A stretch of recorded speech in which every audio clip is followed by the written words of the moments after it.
I think we're live. Hello, everybody. Hello. I want to make sure my other screen is muted because I'm so bad at not having it muted. Okay, good. It is muted. So, hello, everyone. Hello. We will give people a few minutes to get here, but hi, welcome back to another Let's Talk Craft Book Club live chat. We're going to be talking about mastering suspense, structure, and plot. And actually, this is going to be the last live discussion for a while because every time I read a craft book, I want to go back and change a million things in my book, and I really need to make progress on the book. So I actually kind of started this book club a year ago. So it's been like right at a year, and I feel like that's a good stopping point to like pause and actually focus on my writing for a while. So this is gonna be the last one for a while, not forever, but your girl needs to finish a book. So I need to, it's like every time I read this, like, oh, I need to go back and fix this. Oh, I need to go back and fix this. And I'm like, okay, I need to get a first draft completely done. Then I can go back and start reading stuff again because I'm just in this endless loop of changing things. So. I feel that so hardcore. Every time I read a new craft book, I want to write a different book than the one I'm already writing. 100%. I'm like, oh, maybe I should do this instead. I just never finish craft books because I get like inspired and then go back to my writing and then never come back. Oh, see, that's the way to go. Wish I had that mindset. Yeah, that little tidbit. I always finish it, but then I'm like, nah, I think I did all right. And then I just... I probably do. That's the difference. Yeah. I don't have that kind of confidence in myself. I'm like, I have no idea what I'm talking about. This person knows everything. I know nothing. I need to change everything. So sometimes I find like, oh, I am doing that, but it's pretty rare that I'm actually doing that. So, and as I'm sure you guys can notice as well, Kevin is not here, but Lizelle has so graciously joined us because Kevin is moving to Portland and just couldn't juggle all of the things that go into moving 3 states away and trying to be here with us. So he's in our thoughts. Our thoughts and prayers. Yeah. So, shout out to Kevin who's packing, which I do not envy because I hate moving. It's the worst. So, yeah. But yes, we do have Lizelle, so that is great. And of course, we have Miranda and Devasia from Grape Fry. So if you're not already subscribed to these lovely ladies, then go down in the description and all of their links to their channels are there. So definitely go subscribe. But they're rock stars, so I'm sure you guys are already following them. So, but yeah, so we're going to be talking about mastering suspense, structure, and plot. And I'm really excited to talk about this. I have a lot of thoughts. Not even good or bad? No, not even neither, really. I honestly, if we're just talking overall, I felt overall good. There were some things not that I thought were bad. It was more so some of these things where I was like, I don't know if I get what you're saying, but that's a deficit on my part. But I did feel like there was some really good stuff in here. So just kind of generally speaking, what did you guys think of this overall? Good, bad? Overall, I'm leaning towards good, but more neutral. I was waiting for something to jump out and be like, oh, that's the piece I was missing. And I just never got that. Yeah. Yeah. Yeah. What about you, Lizelle? I think I wished it was just mastering suspense and that was it. The suspense bits, even ones that I was kind of I don't know if I understand that. I still got tidbits from it. I made notes for stuff that I wanted to integrate and stuff I had learned. It was just the structure and the plot stuff. I was kind of I don't know that I like this. And I had written a note and I was like, why is she talking about all this other stuff? And then I realized it was not just suspense. It was also plot and structure. So that left something to be desired, but I think the suspense stuff is worthy stuff. Yeah. Agreed. Totally. Yeah. Yeah. I mean, when I read the title, I didn't realize where the commas were. It's suspense, comma, structure, comma, and plot. I thought it was like suspense, structure, and plot. So commas, very important. But I agree. I thought like the suspense stuff was really good, and it's more, for me, it was more like reminders of things that I feel like I should already kind of know, but more sort of reiterating them and making sure that I'm aware of them all the time. Mm-hmm. Yeah, definitely. I think I agree too that like the suspense part, like there were parts that I actually just kind of skimmed because like I don't need to hear your thoughts on like point of view. Like I feel like I've been there, done that. I didn't need the section on onomatopoeia. I could have done without that. Yeah, so I definitely think there were some parts that I was like, if you've read any other craft books, they probably already either gave this advice or gave it in a more like in-depth way. But the suspense stuff, I mean, there was some stuff in there that I was like, oh, okay, like, yeah, I should do this, especially because I've recently, because I'm always changing my book around, I've recently incorporated a mystery into it. So I was like, okay, I need suspense for mystery. So I was really like paying attention to that stuff in particular. But yeah, some of it I felt like was like, okay, I've heard this before. And some of it, like Miranda said, was like just like good reminders. Like I did like for example, the section on setting. Like I don't think there was anything super like revelatory about choosing settings in that. But one kind of reminder was just like, if you're going to do like an ordinary setting, like focus on something that's not ordinary about it. Like no one really cares. Like try to make it more interesting, the setting.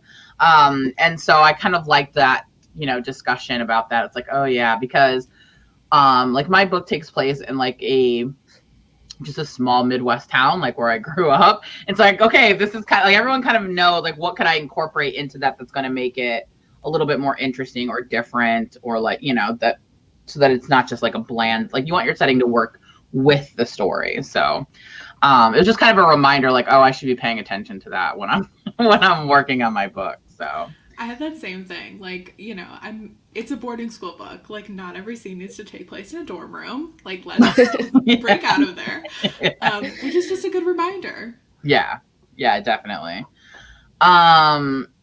So I also kind of generally speaking too, I did like this, although, I mean, obviously we know that like craft books are not like rules, but rather like advice and guidelines or whatever. But I did like her stuff was like really tangible as opposed to like vague, like you should have this every so often. It's like, no, she was like every 60 pages. 70 pages. I was like, yes, I like that. I did. I really like because even if you don't go exactly, it still at least gives you a roundabout. Like I remember, Lizelle, when I was talking to you about chapters, you were like, oh, I tend to like 35 chapters. I was like, okay, I'm going to go off 35 chapters. If it doesn't end up being exactly that, it at least gives me something to start with rather than just trying to, like, I get overwhelmed very easily if I have to come up with everything.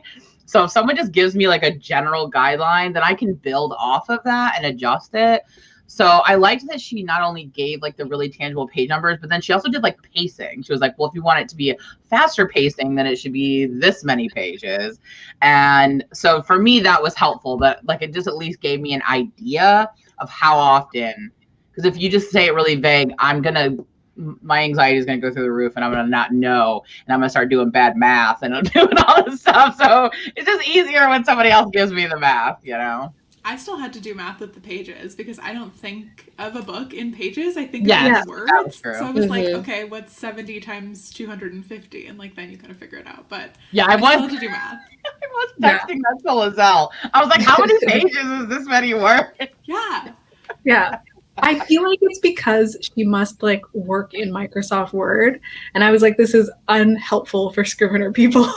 You don't know how to make a page count. Yeah, totally. And especially when like I'm so used to Save the Cat and stuff, and like Save the Cat uses words instead. I was like, oh wow, now I have a different unit to think about. Yeah, that is percentages.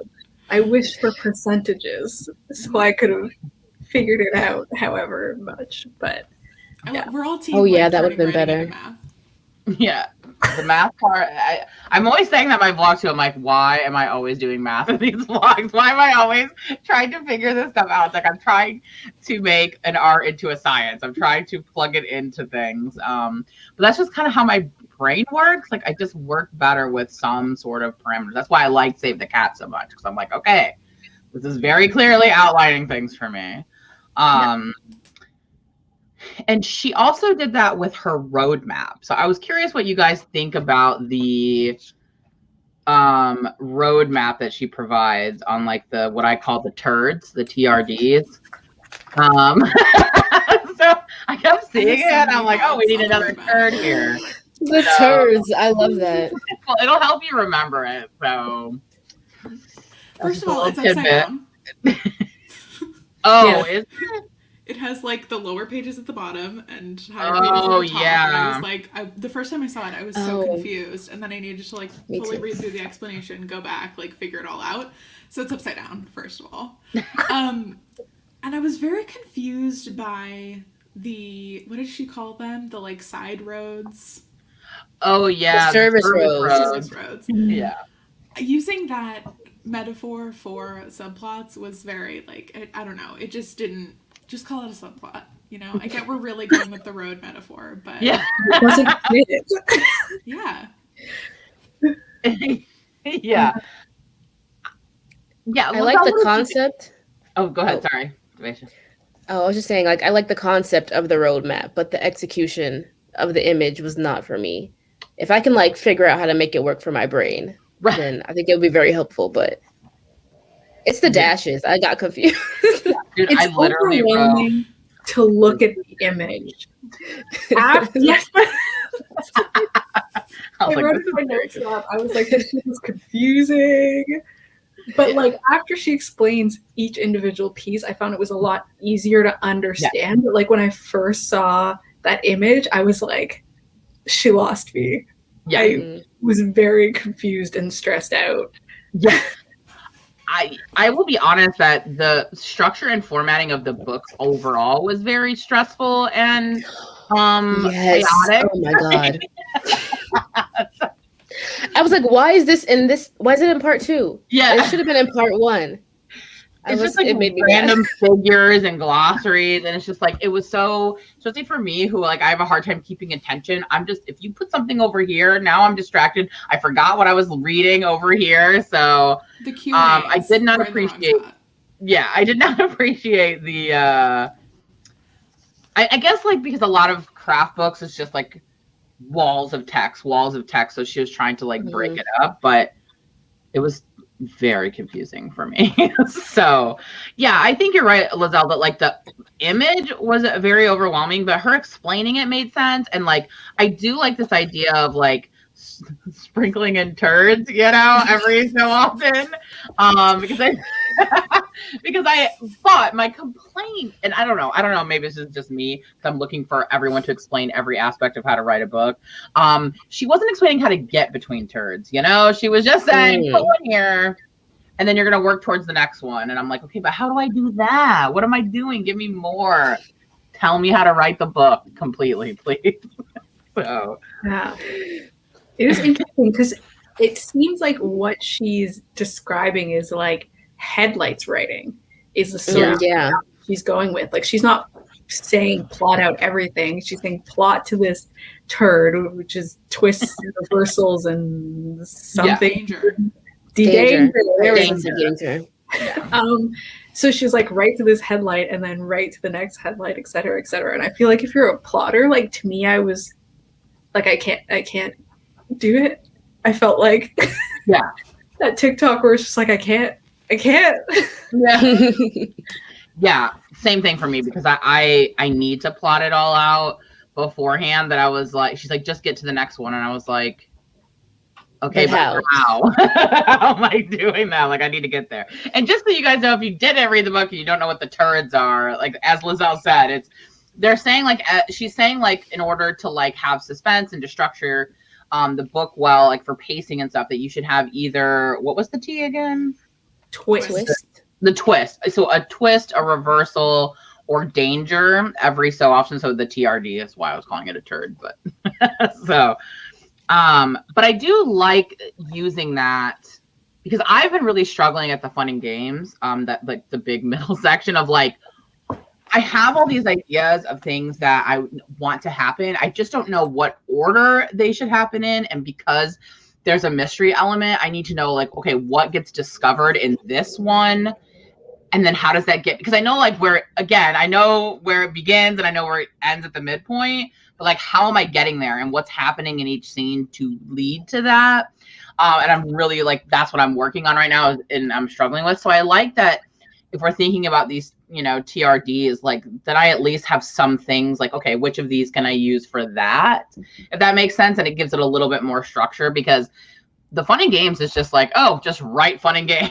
And it's like, okay, you know, I need a little bit more structure than that. So, but Lizelle has a whole video about it. Yes, which I use religiously. Lizelle knows. I've asked her 1 million times. I have watched it 1 million times, which I also thought, I was wondering about that in terms of what you thought, Lizelle, when she's talking about subplots in this, because the way she describes subplots is very different than how I think about subplots. I had so many thoughts about subplots. I thought you would.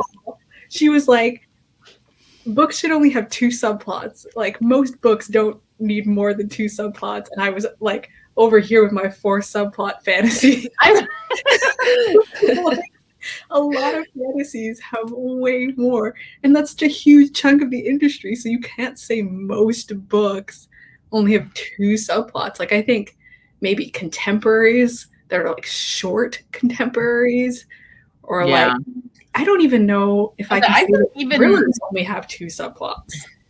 Because I feel like even like contemporaries that I read have several subplots that are happening, way more than 2. I feel like she's talking about a very specific kind of book too, because she's talking about like this mystery series a lot that she's writing. And I feel like that I could see only having like, because it's a little bit more because they're cozies. Yeah, it's like more plot driven than character driven. I feel like when you're character driven, you're gonna have a lot more subplots because there's a lot, you know, there's layers to your character. That's kind of like the whole point. Yeah, Alexa's saying in the comments also that she has so many subplots.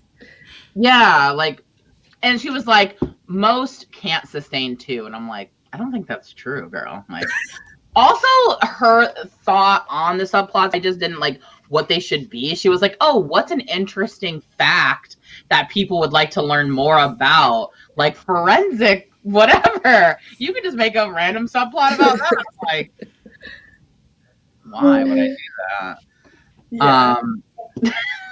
So I like that she mentioned subplots and that she brought it up, and I think how she said, like, you know, they should be adding on to something for your character to do, like that, you know, they have that purpose. It's not just like a jaunt in the forest. But yeah, some stuff was like, I did not agree with the subplots, but Lizelle was like, you're wrong, but okay.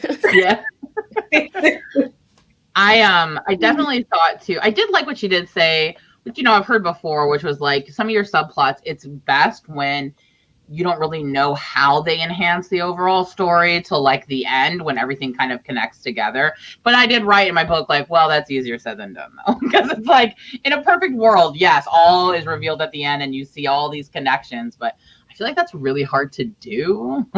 So, I wouldn't even agree with that necessarily, because then if you have 2 subplots to wrap up in the end, sure, no problem, whatever. But if you have, you know, like 4 subplots, wrapping them all up in the end, like you're gonna, it'll be the worst. That's when people are like, the ending was rushed because you're trying to do everything all at once. But from her perspective, if you only have 2 subplots, I understand how that could work.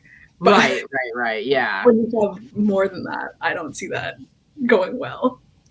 Yeah, I think that's a good point, because I know that that's something you talk a lot about in your Fun and Games videos, like have several, but some of them need to be completed, like finished before the end of Act 2, so that you don't have 50 million things that you're trying to wrap up at the end.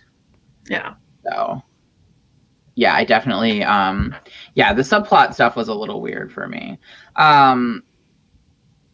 Just because it just felt like the way she was talking about subplots were I don't know, it just felt like a different kind of book does that, So I don't know. But I did like that a lot of her examples, she uses, when she does give examples of stuff, she used a lot of different genre types, which I really like. Like there were some that was like, oh, if this is a YA paranormal, if this is a, memoir, if this is a whatever. So I felt like the examples, although some of the examples were like too long. And I didn't read 5 pages from a book, I think it's a concept. So, there was another thing. So while talking about like the plotting roadmap, she did have also a metaphor machine that she talks about. Do you guys remember the metaphor machine where she talks about how to make? I don't. I remember one sentence where she says something about a metaphor, but then uses a simile. So I was like, yeah, there was truly some skimming where I was like, I read through the metaphor and then I was like, I don't need you to teach me how to write metaphors. So the metaphor machine, if you have the book, is on page 95, where she gives like these steps on like how to come up with like metaphors and similes or like better descriptions. And I don't think that it's anything, again, revelatory, but I did kind of like to see, like, I feel like a lot of times, and I've been thinking about this a lot with authors too, especially, is that we talk a lot about like doing, like writing, and not enough about like the thinking that goes into that and the brainstorming. And it kind of feels like she's really kind of just saying like, think about your metaphors and your descriptions. Don't just go with whatever comes off the top of your head, but instead, if you really want to if you care about that kind of writing, like really write down a bunch of different, like, kind of like brain dump a bunch of different things and then look for connections and look for ways to make them, but I think it depends on what kind of writer you want to be too. Like, I don't think not all of us write with like similes and metaphors and, that kind of language. So I think it depends. But I found it helpful and I liked their examples because I felt like the ones that they ended up coming up with were actually really good. So I think it's because I aspire to be that kind of writer and I'm not. So I'm like, ooh, maybe this could make me that kind of writer. Because I'm reading House of is it House of Hollow that I'm reading? Yeah, House of Hollow. And I think her descriptions are really beautiful. Like, I think she's really good with like simile and metaphor and stuff. And I'm like, why can't I write like this? So then when I saw this, I was like, maybe I could use this metaphor machine and I can write really pretty descriptions, but probably not. So I went back and looked at it. Now I remember this part. You do? It was like, it's so interesting to think of the perspective and that informs your metaphor. I do feel like, I don't know, is this another thing that I feel like I do subconsciously and then maybe never think of, but that's just how you like write a character, I feel like. Yeah. I think some of it was like making us more conscious of things that we kind of do unconsciously, just to kind of help with maybe doing it better or like really being more purposeful, because like I said, I think like something I've been thinking about a lot is just like how we're always pushing for like word count and getting stuff done and getting stuff on the paper. And while I think that's really important, I also think that pushes us to sometimes put things out before it's ready, before it's like done cooking, in our heads. So I have been doing a lot lately where me like working on my book is literally just running through 50 different scenarios of different ways it could go and trying to figure out the best, instead of just like the first one that pops in my head, like, oh, well, she could do this. It's like, okay, but is that the best thing that happens next? So I've been trying to think of, which is making things go slower for me. But I feel like then the things I do come up with are a lot better because I've given it time and I've compared and I'm being purposeful with what I'm choosing to happen, as opposed to what just popped in my head while I'm trying to do this really quick 20-minute sprint, or trying to hurry up and get this like outlined, you know what I mean? So I think it kind of goes along with that. Is like, instead of just like giving the first description of something of how you think about it, being really purposeful and thinking like, how can I describe this in a way that connects with people, that's something different than they've heard or seen before. Because when I do come across those in writing, I really like them. Like, it really is impactful for me when I do read books that I feel like are doing stuff like that. So that is what I appreciate. It wasn't so much that she was saying something really wild and like new, but rather just like really encouraging brainstorming even something on such a small level, like how to describe something. So I did like that. But let's talk about the suspense stuff in particular, because I feel like that is what is the good part of this book that was really helpful. And Lizelle, I know you said you like made some notes of things that you found helpful. So what were some of the stuff that you like made note of or that you liked in terms of the suspense?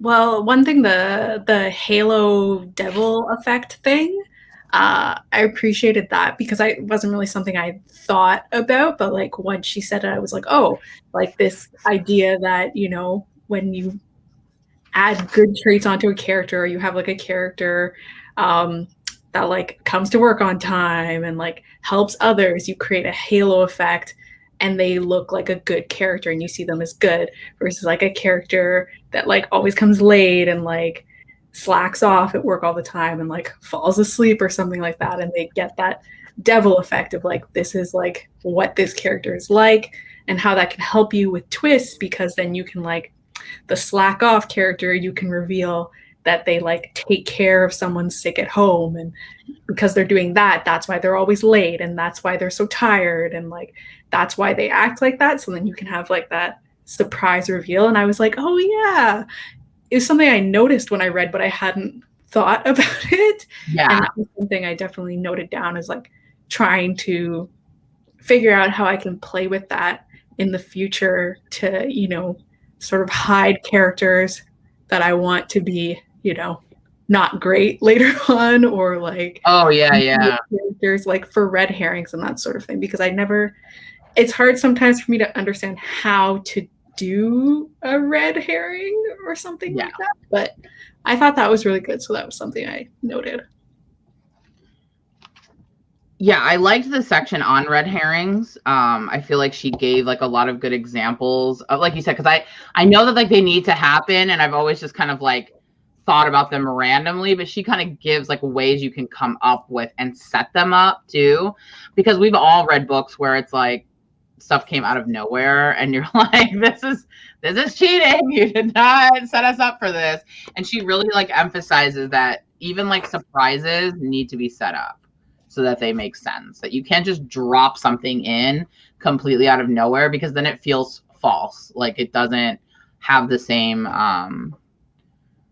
weight to it when you have that. And I did like her discussion of surprise versus suspense too. I thought that was really helpful to kind of explain the difference and why like suspense is more something that you should focus on as opposed to surprises. Because I think, especially for me, like wanting to write horror, like horror is so focused on the surprise, you know? The gotcha. Yeah, exactly. And so I like that she was just like, you can have those, but like suspense should lead the way to those, and then also surprises can lead the ways to new suspense. So how like they kind of work in tandem, but like how they're different from each other.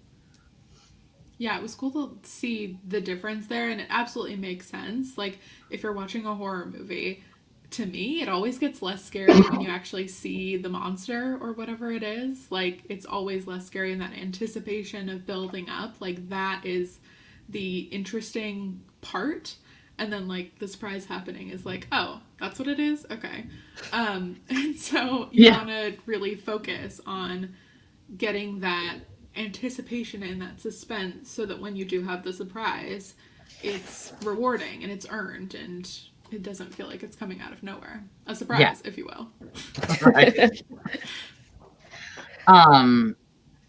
Yeah, and I also thinking about that too, and I was just curious what you guys think, because I obviously I find a lot of the suspense stuff helpful because I'm writing horror, but it seems to me that suspense really is needed in all kinds of books, right? Like not just horror, not just mystery, not just thrillers, but I would argue like in all of them, like that's what kind of drives. I mean, when I read a book, a lot of times, like there are times where I'm like not 100% feeling a book, but I want to know the answers so bad that I will keep reading that book. Like, I will read that book. Even if I don't, like, there's been books that I've read just because the premise of it is interesting to me. Like, I would like to know how they answer that question, you know?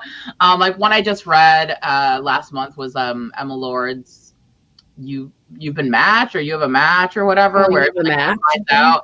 Yeah, it's like where she finds out she has a sister, right, that she didn't know about. And I'm like, that's interesting. I'm curious to know, you know what I mean? So it's like, we are driven by that. And that's why we watch things and read things, you know, even in romances. It's like, we want that we want them to get together. We want them to kiss. So I feel like the book is really helpful, even if you're not necessarily writing what you would typically think about with suspense. I think it would be helpful, like, with all of that. So, like, I know, Miranda, like, you write contemporary. Like, do you see, like, a lot of this, like, helping with that, with, like, contemporary? Yeah, I really do. And it already has. Like, I was in the time, I read this a while ago, but I do that thing with craft books where I never finish them. Like, I kind of read enough, then get inspired, start working on something, and then, like, if I'm doing something like this, come back to it. But if I wasn't doing this, like, I don't know if I ever would have come back and, like, read it cover to cover, but I digress. So I did, like, incorporate certain aspects into all of the different parts of my book where maybe I would have made something a surprise before, but then making it a more of an anticipated, more of a suspenseful situation, like, makes it so much more interesting, and makes you want to turn the page. Right. So, absolutely, like, already weaving these principles into, like, the contemporaries that I'm working on too. Yeah, for sure. Because that was something I thought about. I was like, you know, this is helpful for all the things. Like, I could definitely see this working for a lot of different stuff. Because you have a narrative question in any narrative. You always have that, like, how is it going to end? And you need to build in the suspense to make it interesting. Yeah, and everyone loves a good twist and a good, like, surprise, and a lot of it doesn't have to be so literal. Like, when it's coming across danger, it doesn't have to be. It's kind of like with Save the Cats. Like, it doesn't have to be so literal that it's like a battle. It's like you use it more so, like, you know. Yeah, I would think of the danger as, like, anything getting in the way of the characters, like, want and need. Exactly. It doesn't necessarily have to be, like, someone brandishing a knife. It can be, like, someone taking away the thing that you want and think's going to solve all of your problems. Yeah, definitely. Let's see, what else did I have that I got she has a whole chapter on isolation. Mm-hmm. And I was thinking about that too, in terms of, I think that is a good segue, like, things that apply to all. She's essentially saying, like, you should try to incorporate isolation into all of your stories. And so I was just wondering what you guys thought about that, if that's something that you already do, or if it made you think, or if you disagree with that. I liked it. I've never really thought deeply about it unless I was specifically trying to make an isolating story. But if I think about my stories and I think about the different definitions of isolation she has, like a mental isolation, like, I could see that. Like, I could see that, you know, like, in my debut, she's the only one that's failed this thing that everybody else can pass. So I could see that as being isolating, you know, or as opposed to, like, stuck in a house together with no way out isolation. That's a little bit more literal. So I liked thinking about it and, like, thinking about how to pump that up, especially in stuff like horror where you're trying to, you know, build on that fear and dread. Like, the more isolated someone feels, I feel like the more that you can build that emotion. Yeah, for sure. Yeah, I think what you said is exactly how I used to kind of think about isolation, is, like, in a very literal way of, like, an isolation trope, like, where they're stuck on an island, they're stuck on a boat, they're stuck in a room, they're stuck in a house.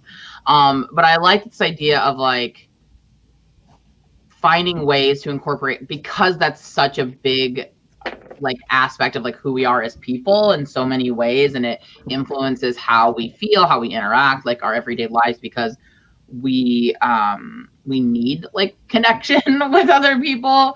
And so just thinking about different ways to incorporate that, which, again, I think goes across the board. Like it doesn't have to be so literal of like a horror where you're stuck in a haunted house type thing. Just feeling isolated, feeling alone, feeling disconnected from others. But yeah, I liked that chapter too. Yeah, it's also going to add to like your character's agency that they like, because they're the only one that can make something happen. And if it's especially isolated, they have fewer choices on what they can do, so their choices become more difficult. It's a really good way to kind of up that tension. Yeah. That.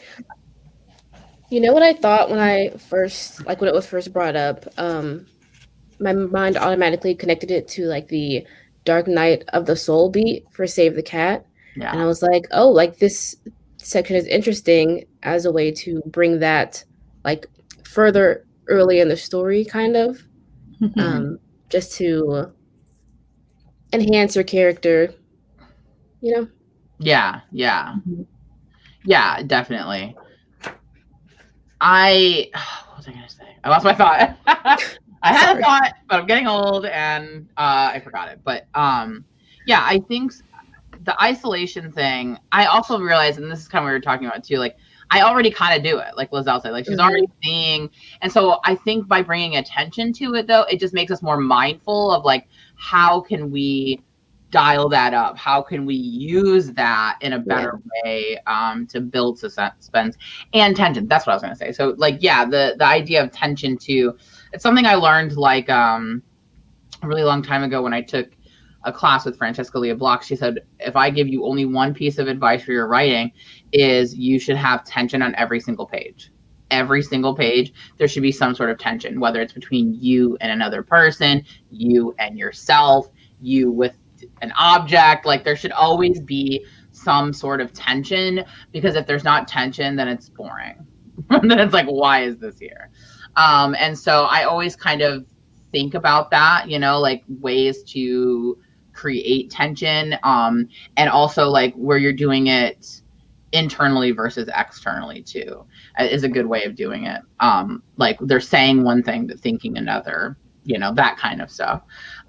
So I really so I'm always trying to think about that, like what are ways of creating tension, having tension, because as you were saying, Miranda, like really the goal of reading a book is getting people to want to turn the page, right, as opposed to putting the bookmark in and setting it down. I'll come back to it later. It's like, you know, we've all had those books where it's like we don't want to stop reading, we have to keep going, and you always want people to feel that when they're reading your book. That's what people like the most, you know. It's like, oh, I couldn't put it down, I stayed up all night reading it. And so if you can achieve that, I think that makes for, you know, really good writing. And it's always something that I'm like thinking about when I'm working on my stuff. Yeah, I think that relates to the part of the book when she's talking about different structures that you can use, like linear versus non-linear, or like point of view and stuff like that. Being very purposeful about the points that you decide to kind of break that tension or switch gears. Like I always think of the most recent like thriller that I read was The Cousins, and anytime it like switched into the mom's POV from like 1996, I was just like, it's time for bed, like I'm done. And so being super purposeful that like something very intense that you want another resolution of needs to happen right before that, so that you don't like lose your reader, so that they go to bed and then never pick your book up again. Yeah, and I think that's a great example, partially because I just finished The Cousins and I did not like it. Oh, I liked it. Oh, I did not. Oh, I thought it was okay. I tried not to like talk poorly about books online, just because like, you know, we're all doing our best, but it's not like Karen McManus really gives a what I just found it very boring. We're 40 minutes in, she'll never know. Yeah, I just found it very boring in terms of pacing, and I don't think it compared to her other kinds of books. Like it wasn't the same. But yeah, I think that like you're right, that I think that's a really good example of like those flashbacks, because she says in this book, like if you're going to go into a flashback, it should connect to like what was just, so that you don't feel like you're coming out of something and going into something new, but rather it's like more of an organic shift into that. And I'll be honest, like I've never again, I'm kind of newer to writing, but when I think of like, I don't know, I guess I don't read that many books that do flashbacks either, because I always think of like flashbacks as like literally thinking about it as opposed to writing it in scene, right? Mm-hmm. Like, oh, I remember when I was with my grandma, as opposed to grandma hands me a Coke, you know, like, yeah. So I was thinking about that too. I'm sure, do you guys write flashbacks in any of your books, or is it more just like remembering stuff? I did once. Yeah. I think mine is mostly remembering stuff. I think I tend to avoid in-scene flashbacks. Yeah. Because I don't want to pull back. Though I did have an idea that I might use flashbacks for my adult horror. But like it's a tricky balance. And I think it's the same thing with multiple POVs, like what Miranda was talking about. Like if you leave a POV on like a high of like, oh my God, what's going to happen next? And then you switch to a POV where like the pace is completely different, like nothing's really happening, then it's like, okay, natural pause. And then you leave. Like it ruins, to me, like that upward momentum, because now you've shifted to someone that's not at the same pace, which I feel like is a difficult balance. I recently finished The Ones We're Meant to Find by Joan He, and I feel like she did a really good job with that, in making both perspectives in their own way really interesting, so that, you know, when you switch to one perspective, you weren't like, oh my God, now I gotta go to this one, I really want to get back to the other one, and also matching the pace. So they were having the same pace at the same time. So even when you were like, oh my God, what's going to happen next in this POV? When it switched, it was like same tension. So then it was like well, now I guess I'll stop because now I'm in like the boring POV. And I think that's definitely a difficulty. And I think that's probably why I avoid flashbacks, because I don't want to lose tension in that way. Totally. Yeah. I think I've only ever written one, and it was kind of similar to the example she had in the book of the guy with his mashed potatoes and his mom. Yeah. But I don't think it's ever like been a complete like taking the character out of the present and like completely flashing it back. That's probably not making sense, but it's more of the senses, kind of like a PTSD like flashback in that sense, as opposed to like a movie flashback is what I think of when I think of flashbacks. Yeah, like a super quick little thing. Yeah.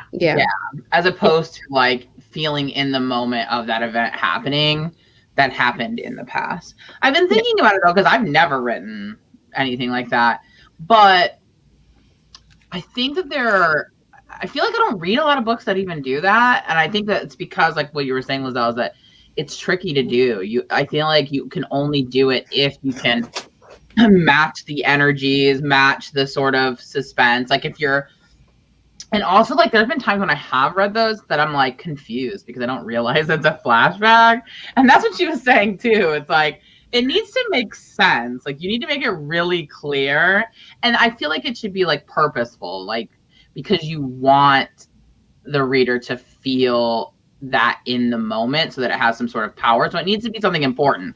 Like that was kind of maybe the issue with the cousins stuff too, because I felt like, to me, the flashbacks and the cousins too just felt like ways of giving us information that she couldn't figure out any other way to give it, and it didn't really add to tension or, you know, anything like that.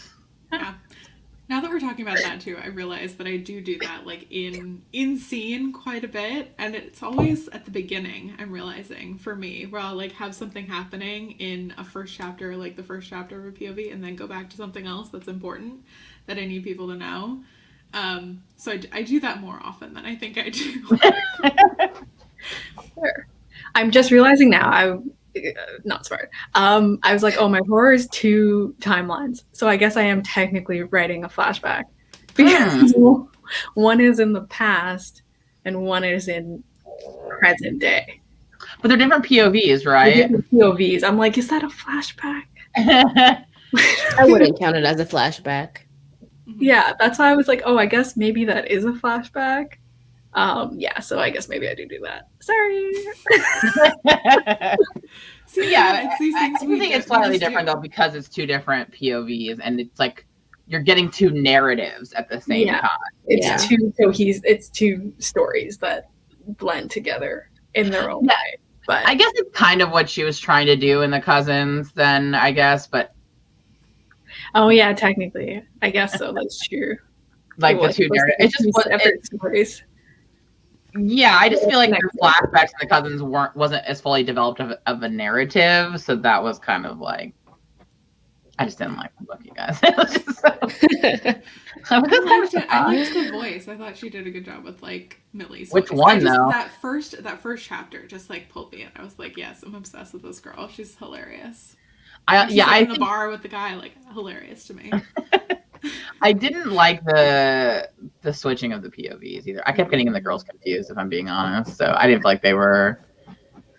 I mean, I feel like it takes more to make two people distinct than just their likes and dislikes. Like, you know what I mean? So like, I was just like, oh, is this the swimmer girl or the other one? Like, that's like the only distinguishing thing that I could remember. So I don't know. I'm just being a little nitpicky. I was hyped for it. I was ready for it. I like Karen McManus. I like wanted to read like something, and it just felt kind of slow. But that was your mistake. You got too hyped, people. This is not the Karen McManus roasting review here, though. So we will. I just think it's like a good example because it is like a thriller, and so that was for me is like it was too slow for a thriller. Like, yeah, we need faster. Yeah, I would think of it as more of a mystery. That was one other thing that she talked about in the book. If we want to bring it back to the book, she was talking about like her definition of mystery versus thriller. Yeah, like a mystery being a whodunit and a thriller being like, how do we stop them from doing it? That was interesting to me because I don't really think of them that way. I feel like they're often kind of like whodunit and how do we stop them from doing it again oftentimes. But it was interesting to me to think about it in that way. Yeah. I found that interesting too because my gut instinct was to be like, I disagree. Because I think of all the thrillers where they're not trying to stop the person, they're just trying to figure out who it is. Because like maybe they're being implicated, and so they have to figure out who it is, so that doesn't happen to them. But then I guess they eventually end up trying to stop them because that ends up being the way it is. So maybe that is in fact a correct definition. I'm not really sure. It's hard. Everyone has their own little definition. I feel like no one can truly like distinct between what is what. By the way, I did see Regina ask what book we were talking about. It is The Cousins. Oh, yeah. Sorry, The Cousins by Karen McManus. I think now that you say that the book was more of a mystery than a thriller, then yeah, it was definitely just a mystery. I wouldn't say it was a thriller at all. I think maybe that's my mistake going into it, as I thought there was going to be like, especially because the faces have like X's through them on the cover. I was like, yes, people are going to die. There's going to be like a mystery, like we're going to try to figure it out. Kill them off one by one. Yeah, like that's what I thought. Like this was going to really like turn into something, and it was just like, it was just straight mystery. And I'm less interested in just straight mystery. I think for me, a thriller has to do with like stakes and then pacing, right? Like to me, a thriller is like fast paced because there's high stakes, whereas a mystery is more out of like, and I guess there's a difference too with different kinds of mysteries, but just generally speaking, is more of just like trying to figure something out to solve something, and that there could be high stakes, but it's not like I don't know, it could be. That's why I think some are thriller mysteries and some are not. Like not all mysteries have extremely high stakes. I'm thinking of like, like Murder, She Wrote type of stuff. It's just like, she's trying to solve the case, or like detectives are just trying to solve it. As opposed to like, someone is stalking me. They're trying to kill me. I need to hurry up and figure out what happened kind of thing before they kill me. I think that's why I wonder if we talked about that in the beginning.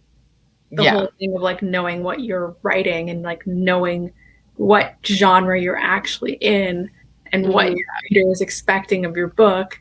because it makes a difference. Like if you had gone into thinking something was going to be, you know, a high-paced thriller, and then it's actually like a slower paced cozy mystery, like as a reader you're thrown off, and like maybe you would have liked the book if it had been marketed, though the marketing is kind of out of your hands, but still. Yeah, and I actually think that's something that Alexa had talked about before, when she said, like, with her book, is like some people were thinking it was dark academia, and then they're going in with expectations of dark academia, and so then when the book doesn't meet that expectation, then they don't like it. And so I will take full ownership that it is my fault I didn't like The Cousins, because I thought people were going to be murdered. I thought there was going to be high stakes, fast paced, like, you know, and it was not that. So I just kept waiting for it. And because I kept waiting for it, it made it feel boring. So I was like, this is not it yet. This is not it yet. When's it going to happen? So. And I liked it because it was like summertime rich people. Like, that's what the part that I liked. See, I want the summertime rich people and murder. Like, I want these things to happen. Exactly. True, yeah. But I want it, yeah. I mean, I guess there was technically, but, you know, I don't want to give too much away. But, yeah. So, but, yeah, I think that's a really good point. And it is something I actually liked about this book, too, was her really emphasizing, like, you need to know what you're writing and what readers are expecting. And how can you deliver what they're expecting, but still do something different? And that is something that I feel personally I struggle with most. Is like, can I do something different? Am I doing something different? Is it possible? Because I know, like, Lizelle and I had talked about this before, where she was like, I want, you know, I like things that do something different. And I was like, well, then please don't ever read anything I write, because I am not reinventing the wheel. Okay, I'm putting a new hubcap on it, and that's about it. So, but she also kind of said that that's what publishers want sometimes, is like the thing that's familiar, but in some kind of unexpected way. Right. That like balance of the familiar and the unexpected. Yes, just a slight tweak, like, because we do have certain expectations, and I definitely think some genres lend themselves to that more. Like, of course, we know with romance, you have to have the happily ever after at the end, you know, like that is what is expected, and people are not going to like it if they don't get it. But then it's just like, what you make different is how you get there, like what is going to happen different. So like, they want certain things, and that's what's going to carry people through. If you're not delivering, like I said, for example, with me, if you're not delivering what I think is supposed to be happening in this book, then all I'm doing is comparing it to what I thought it should be like and how it's not. And then it's skewing the reading experience as opposed to like going in thinking differently. And so it's really important that you know what you're writing and what people are expecting from that, and to some extent delivering that to them. Yeah. And that you also know how you're making it different. Not just that's where I'm still like too. I like Shay's distinction on like mystery and thriller. I think it's interesting. Like in the mysteries, the stakes steadily rise, and the thrillers start off with high stakes and a sense of urgency. Exactly, that's great. Yeah, a big part of it too. Yeah, definitely. Because I definitely feel like the sense of urgency is really kind of a big difference between the two, especially if you're talking about like a cozy mystery. It's like, you know, cozy doesn't speak like to urgency to me. You know, I've like never read a cozy. Me either. I mean, what do people do? They sit in their sweats on, you know, with an Afghan and think about how to solve something. That seems kind of cozy to me. I don't know what it is. Cachet is writing a cozy mystery. Oh, share your knowledge with us. Yeah, I don't think I've read one, but I've seen plenty of covers, and they're all like niche aspects that lend to the solving of the murder, like dog walkers or something. I've seen a lot of covers with dogs on them. I know that for sure. But like tea time, dog walking, knitting, like within those niches, they're like solving crime. I mean, I wonder if arsenic and adobo is a cozy mystery. I'm not sure. I think it is. That's what it seems like to me. Yeah. So she like accidentally poison someone, I think. Yeah. And then they're figuring out what to do next. I'm not really sure. I was just I saw a book reviewer talking about arsenic and adobo. I forget what they were saying about it though, but yeah, I think it is like that kind of I really want to read it too, by the way. But yeah, so I think it's too. But it also has God, I wish I could remember what they were saying about it. I'll remember it later, of course. But I remember thinking about it like that it does have some of that like mystery, but also thriller. Bless you. Also like some like mystery, like thriller elements, or like So the person was talking about how it is sort of a thriller in a way because you're still trying to, but I don't know that. I'm getting too into it, and I haven't read the book, so I couldn't really speak to it. But yeah, I assume it probably has its own tropes. Like every genre has its own sort of tropes that, you know, readers are kind of expecting or that you naturally put in. Like, you know, fantasy's got its chosen one stuff, and like, yeah, I don't know. I can't think of any more fantasy ones. That was it. Like thrillers have isolation, and the woman that isn't believed, that's gaslit the whole time, that sort of thing. So I imagine the cozy mystery has its own set of tropes that like people will be expecting you to put some in.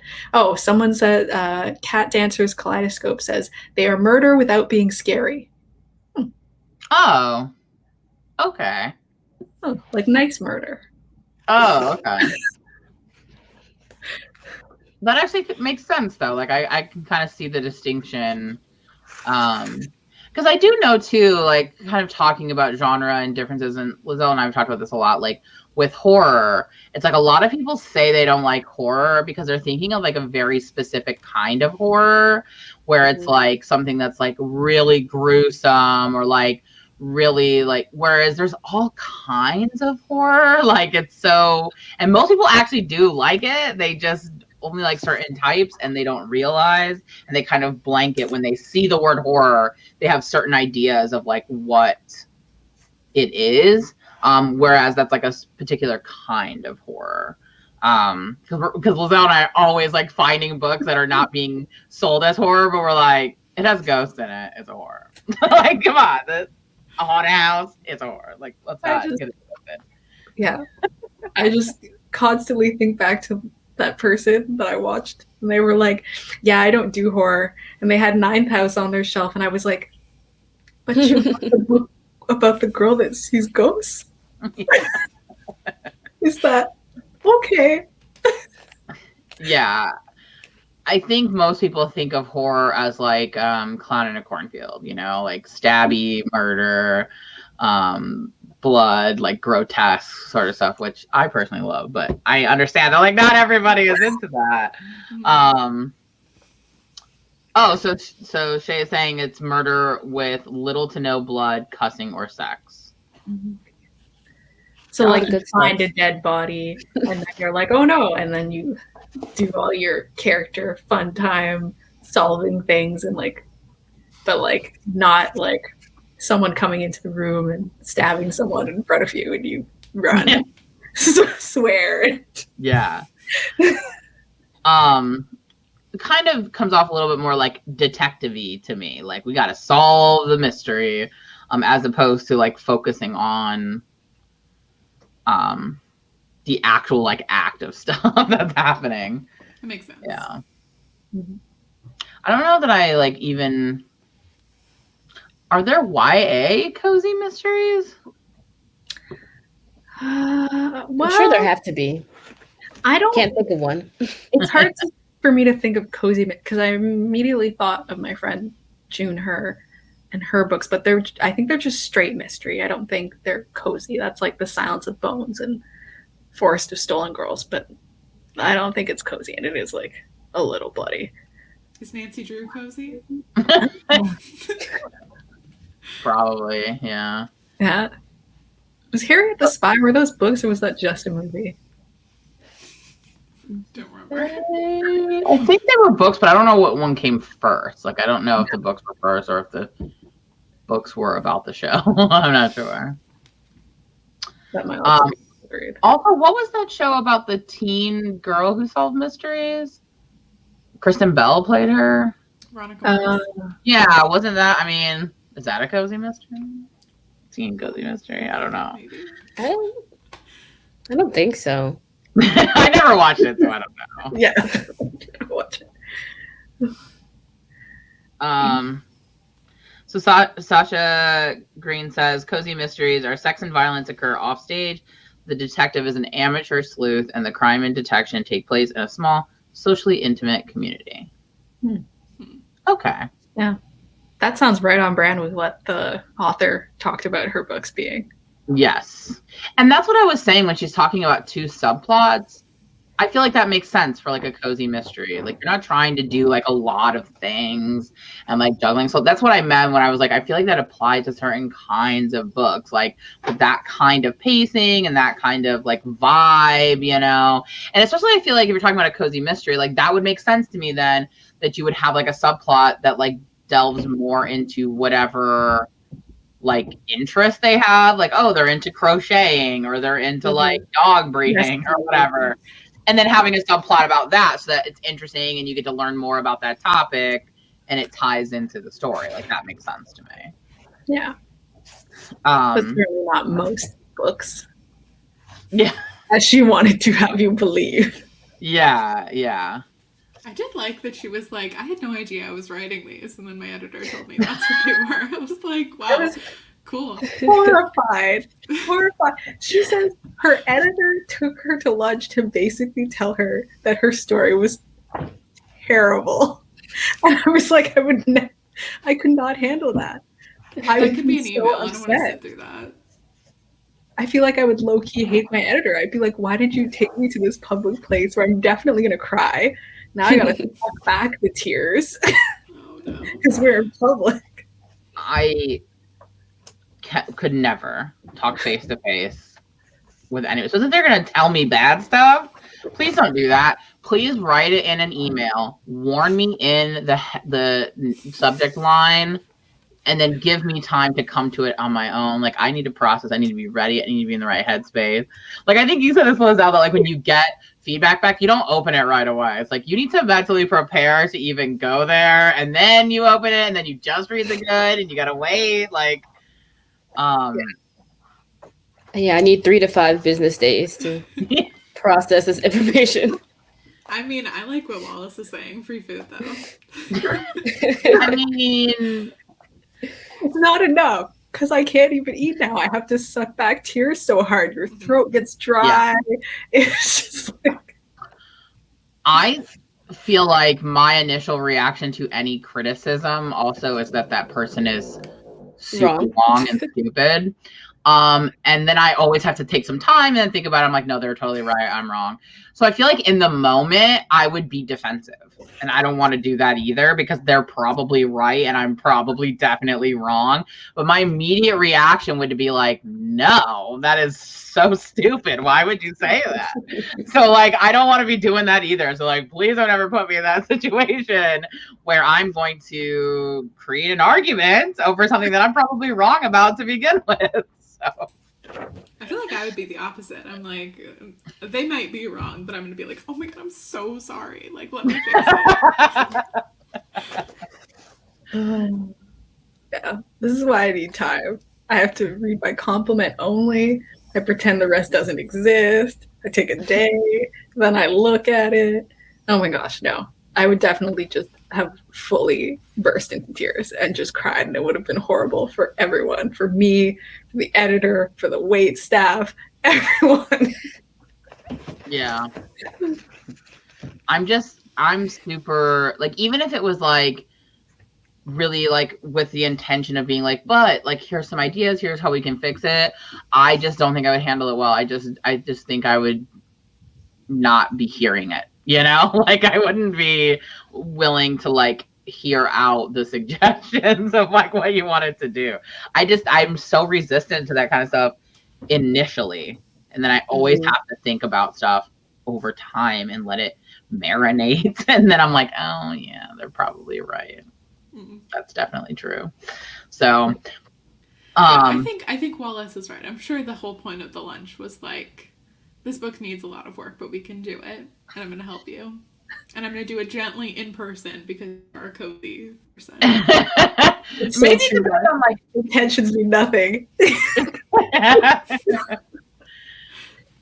I think it also depends on like your relationship with the person. Like maybe they have that kind of relationship. And some people are really like that. Like some people are very like, give it to me straight, right to my face, let's do it. Like not all of us crumble when anyone tells us that we're not perfect. I'm like that character from SpongeBob. Like I was born with glass skin and paper bones, or paper bones and glass skin. Same. Be nice to me. That's a good point about the relationship, though, because when I sent the first draft, or not the first draft, like one of my recent drafts of Blood Like Magic to my friend, and we were in the car together because it was pre-COVID, and she was like, "These are the things I don't like. I don't like this and this and this," and I was fine to listen because I just argued back and forth with her, and I was like, "No, this has to happen because of this, blah blah blah." So then it was fine to hear that because it's my best friend, and I'm like, whatever, I could brush aside if you annoy me, but I'll think about it more later. But yeah. I'm an editor. Yeah. I always talk about my ideas with Aaron, and he'll always like, whenever he gives negative stuff or like, well, I get very upset. Like, so even if it's my husband, I'm like, no, you're not getting it. Like, that's the thing. Like, and you're just not getting it. So like, we're just going to so I just know it doesn't matter. That I'm just saying some people have those relationships. I think I'm actually more personally offended when it's someone I'm close to, because then I feel like I can really let them know how wrong I think they are and how offended I am. But then like 2 weeks later, you have to come back and be like, oh, Aaron, you were totally right. Yeah, always. I'm always like, well, I've been thinking about what you said, and actually, and he's like, but he knows that about me. I've already warned him, like, look, just so you know, any suggestion you ever give me, I'm gonna immediately say no. Immediately, the wrong suggestion. Give me time. Don't take it personally. Let me think about it. So yeah, I'm really like, I'm like that with all things though. Like I'm really set, and like I can only see things like one way, and it's really hard when someone says something that's so different. It's like my mind can't even go there. I'm just like, that's not even a thing. But like for example, like furniture in our house. It's like I'm so typical. Like I always just push everything against the wall. Everything goes against the wall. Everything. But then Aaron's like, what if we put this in the middle of the room, and then this comes out and I'm just like, that's too much. That's too wild. Where are you going with this? But then after I think about it, I'm like, oh. Like initially, it's like something I would have never even come up with in a million years. So I'm always just immediately resistant. But I always come around, and I always admit when I'm wrong. So that's what really matters at the end of the day, right?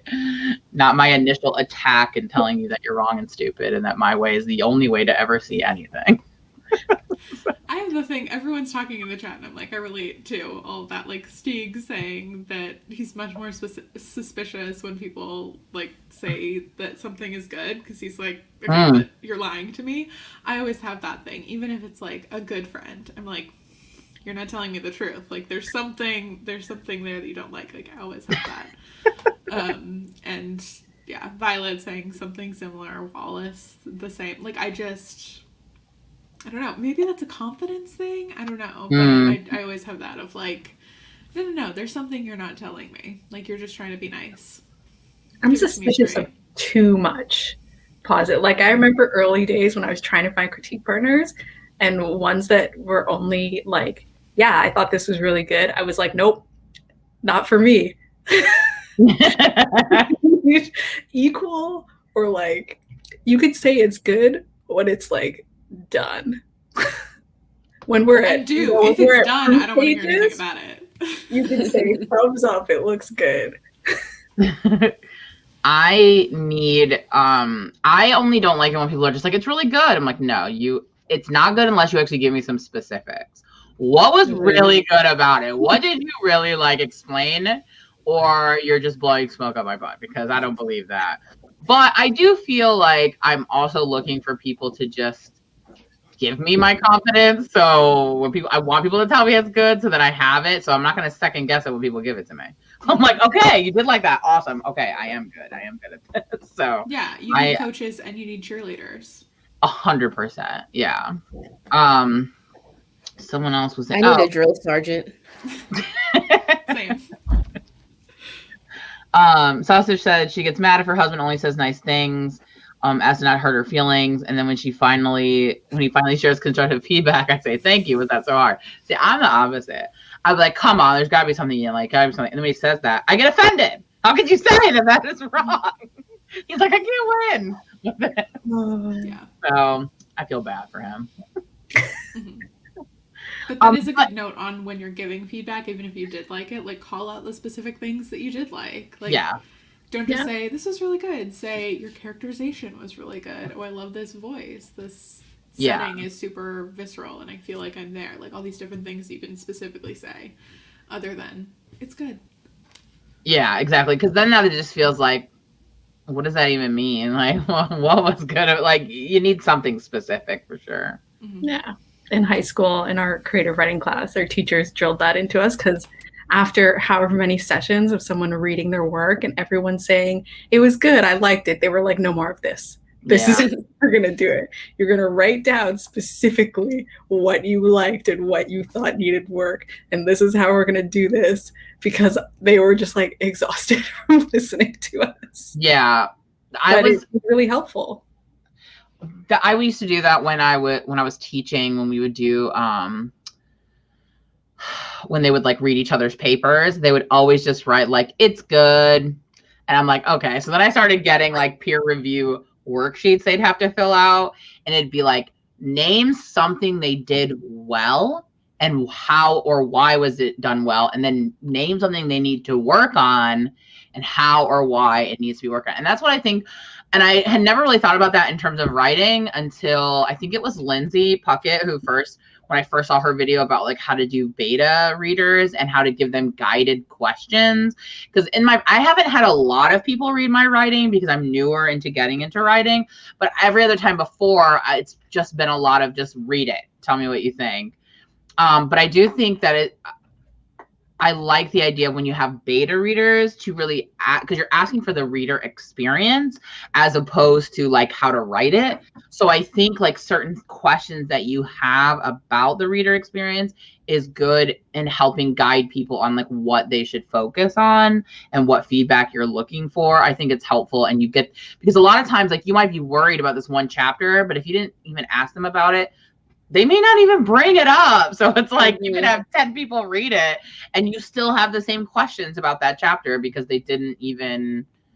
no one like commented on it at all. Yeah. I'm into the Lindsey Puckett method. I use it every time now. Yeah. And it's a million times better because then I don't get superfluous stuff that I didn't care about. I do still give them a space to say that if they want to.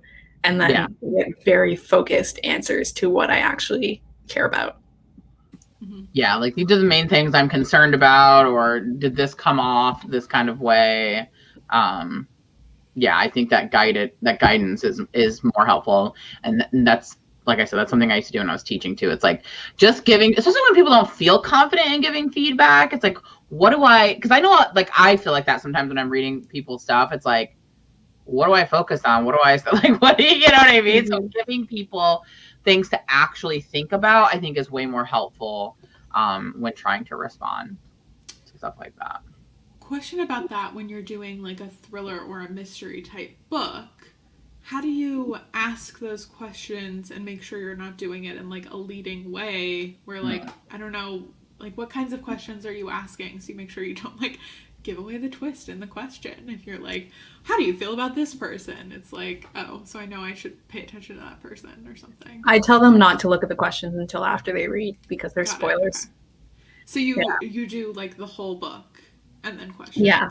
Okay. Yeah, I send them the book and then I send them the little questionnaire link and then I say, don't read the questionnaire until you're done reading the book because there's spoilers. And that's where I'll ask things like, what did you think about this twist? Were you surprised? Did it bore you? Did you like it? And things like that. Yeah. I also, because I've thought about this, if there was things you wanted to ask about certain earlier aspects and you want to know their thoughts before they read the rest of it, which I've never done this, but the way I've kind of thought about it is that when you send them the document, you could have the questions in the places you want them to answer, and you can just ask them in a way. So you wouldn't want to ask anything in the middle. So like maybe after the first act, you could have a few questions just about like, do you feel like you have a clear understanding of like what's going to happen in the second act? Like you don't have to, you can save those like spoilery questions for the end. Like, were you surprised by this twist, or, you know what I mean? That things like that. So because I do think that there are some questions that I may want to ask in the middle of the reading experience, just to kind of get an understanding of like how someone's thinking about something before they know the rest of what happens. And that's just the way I thought about it, is like kind of putting them in at the, cause I think Lindsey did that, where it was like act 1, here are my questions for act 1. Act 2, here are my questions for act, and then you have like overall questions as well. But again, you also don't want to, you know, be giving people 500 million questions to answer either. I usually go for the like, what do you think is going to happen next? Or like, why do you think this happened? Like super open-ended, so they can't really read that would be good into too. it. But I think that could be good, especially for like a mystery or a thriller, because you want to know if you're leading people to certain conclusions. I think that could be helpful, you know, like who, like you said, like who do you think at this point did it, and like why? And that way, if it's like super obvious from the very beginning of like the actual person that it is, then that's something that you could think about and go back to adjust, you know. Yeah. I think you could also see if your like red herrings are working. Yes. At that point. Yeah. I will say too, just sort of randomly thinking about this, I will say too, though, and I think Lizelle, I think you've mentioned this before, that like when you are getting feedback too, though, like you don't want too many people. Like you don't want like 25 people's opinions about stuff, because that's so over. 25 people. Dude, some people I've seen, I can't remember who it was, but someone last year literally had 25 people reading their book to give them feedback. They like did a thing, I don't want to say who it was, but like they did a post on YouTube, and they were like, who wants to read, you know? And then they just like took all the people who were willing to read it. And it's like, there's a such thing as too many chefs in the kitchen. Like you can only have so many people. So while we talk a lot about like how hard it is to like find people to read your stuff, at the same time, you want to be like really strategic with who you're asking. Like Kevin and I always read each other's stuff, but I kind of tell him, and especially for him, more so him than me, it's like, I know he's not going to, because we have a different relationship, he's not always going to tell me what I need to hear, because he knows me. So it's like, and he knows our rapport is different. So it's like, yes, we'll still read each other's stuff, but like, I need people that are outside of my family, outside of like, you know, I need someone who knows the genre or is particularly good at this aspect of writing, or, you know, things like that. So I think it's really important to think about who's giving you the feedback too. Because feedback just for feedback's sake is not always good. Not always helps. And sometimes people miss genre conventions and things like that. Yes. I can't remember who it was, but someone was talking about like having a family member that like reads one type of book, like read their fantasy, and they were like, well, why aren't you explaining this or this or this or this? And there are certain things that like fantasy readers do not need explained to them. Right. that, other people will think, but they're not going to be the person reading your book. And so, yeah.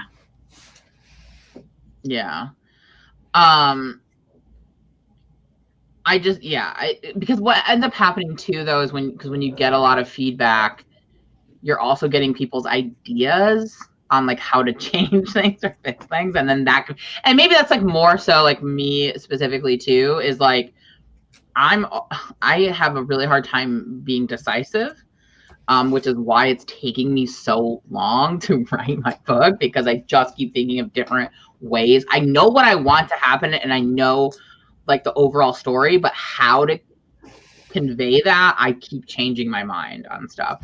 And so I feel like if I had so many people giving me, and that's why I'm taking the pause on reading the craft books after, because it's essentially the same to me. It's like a bunch of people's advice, and I'm trying to take all of it. And every time I hear a new advice, I want to change everything to go with that advice. And it becomes a point where there's like, it's too much, where you have to stop and just make decisions and move forward. And it would be really overwhelming for me to have that much feedback on stuff. So that's me personally. Yeah, that makes sense. Yeah. A couple of other things we haven't talked about yet for the book. So she has the questionnaire. I'm curious what you guys think about character questionnaires, because I feel like I go back and forth on these. And she has like a really long. Did I write down where it's at? Yeah, 153. She has like a really long thing that she recommends that you answer about your characters. And I was just curious, when you guys come up with your characters, do you fill out character sheets or questionnaires? And if so, in what part of the process? Do you do it before you start writing? Do you do it after you started writing? Like, where are you guys with that? I don't tend to do character sheets because not in my opinion, I think that my characters come fully formed to me most times, but I could just be wrong. And I'm just blowing smoke up my own ass. But like along the way, if I think of things, I'll write it down, but I'm like not sitting down to do a sheet. Right. But I did like some of the questions she had on her thing. Yeah, I generally don't really do character sheets, but I'll kind of look at them and see if it spurs something in my mind that can be like a deeper part of the character. My characters come to me in barely formed shells, so I have to do a lot more work to make sure that they're like unique and interesting and stuff like that. So I definitely don't fill out kind of character sheets, but looking at them and seeing what the questions are can often kind of jog your memory or jog your brain into start thinking about something. That's a good point. I have a specific kind of character sheet that I do. It's not really character questionnaires. It's basically like internal motivation, external motivation, chart of class. Like, I just want to knock down what the character's motivation is and like what they're trying to do in the story and what is stopping them, because I need that character sheet to form the plot, because I form the plot around my characters and what they want and what they need. And so like that's the breadth of my character sheet, is just internal motivation, external, what's preventing them from getting what they want, what do they need, the shard of glass that's holding them back. And then I will do, now I had a physical description because I always mess it up. So I just need to put it in so that I remember what I'm doing, because I'll put in a person and I'll be like, she has braids. And then suddenly she has like crocheting. And I'm like, oh, I don't know what I'm doing. So I just need to put that and like an eye color so that I don't forget. Before I didn't do that and I would mess it up, and it was such a nightmare for editing. So I do that, but I never do stuff like favorite food and like things like that, because I expect that to trickle out of the character sheet. Like in my horror, like her whole thing is like, this is not a good example. I was like, I forget too much, but like magic, her thing is like making decisions and difficulty with making decisions. And so, she cooks, and when you cook, you follow precise directions and you don't have to do that sort of thing. And that's the one thing that she feels very good at and very confident in. But then I know everything else springboards from that. So if it's like, someone's like, what's her favorite subject in school? I'm thinking, what will require her to make the least amount of decision making? Like, where does she like to hang out? Okay, what would she like to do as a hobby, as someone that has this background? And so then I just find it's easier, like I can think of all that stuff on the fly because I know all the motivations, versus if I just wrote all that stuff down in a questionnaire, I would never remember that. I would forget that. It would never make it into the story. Yeah. I feel like for me too, it's like I like a lot of the questions, but I feel like trying to fill them out before you've written anything, I feel like you don't know the character well enough. I feel like those things kind of come like as you're writing and you're in certain circumstances, these things. I feel like it's really hard to think about it abstractly. Some of the questions, like especially in the beginning phases of writing, it's like I don't know the character that well. But then I feel like that's kind of the argument to do them, is like so that you do learn about the character. But then I feel like you're just randomly choosing stuff. For like what purpose. So I kind of like what you were saying, Lizelle, of like trying to tie everything back to those key elements of the character for the story part of it that will also inform those decisions. What would make the most sense for that kind of character that they would be into. I do think, though, like I typically try to stay away from them, but I did like some of the questions that she had in hers. And it got me thinking, because Lindsey in Puckett, in one of her most recent videos, talked about a character questionnaire that she was filling out, and how some of the questions helped her to come up with ideas that she didn't already have about the story. So I thought that, like, something like that could be helpful. So, like, for example, one of the questions that she gives us in this book is like, what will your character perceive as a betrayal?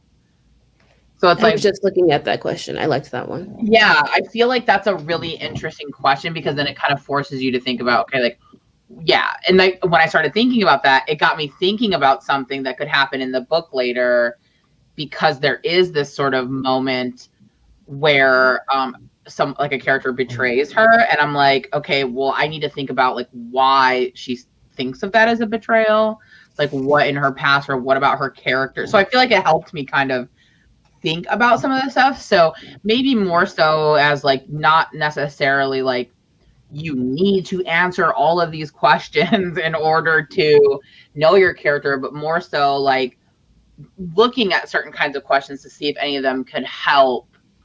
And that's why I kind of like it more as I'm like in the middle of writing, as opposed to like just coming up with the concept. But yeah, I really liked that question. And I do think one of the questions she has on here is something that actually came up in the last book, or the 2 books, whatever, the horror book that we read, where it says, like, does your character have any ailments or disabilities? And I think that that is something that we often don't think about unless we're trying to write something that's like own voices. We often don't think about these specifics. And Tim Wagner was essentially saying we all have stuff. Either some of us wear glasses, some of us have allergies to cats, some of us have, and all of these things affect, like, we all take some sort of medication or vitamin or something on a daily basis.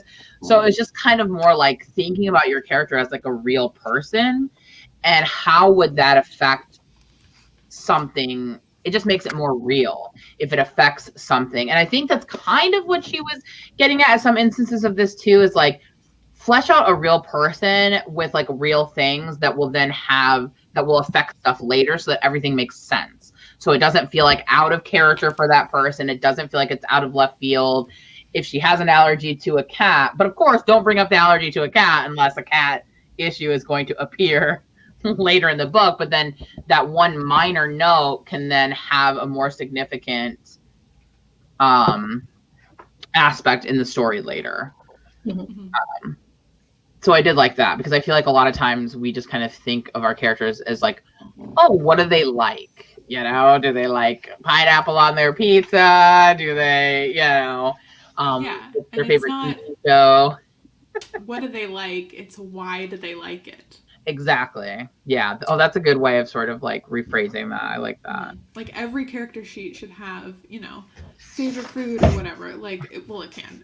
But if you just answer that question and are not really getting to the root of it, like the thing that you need is the why.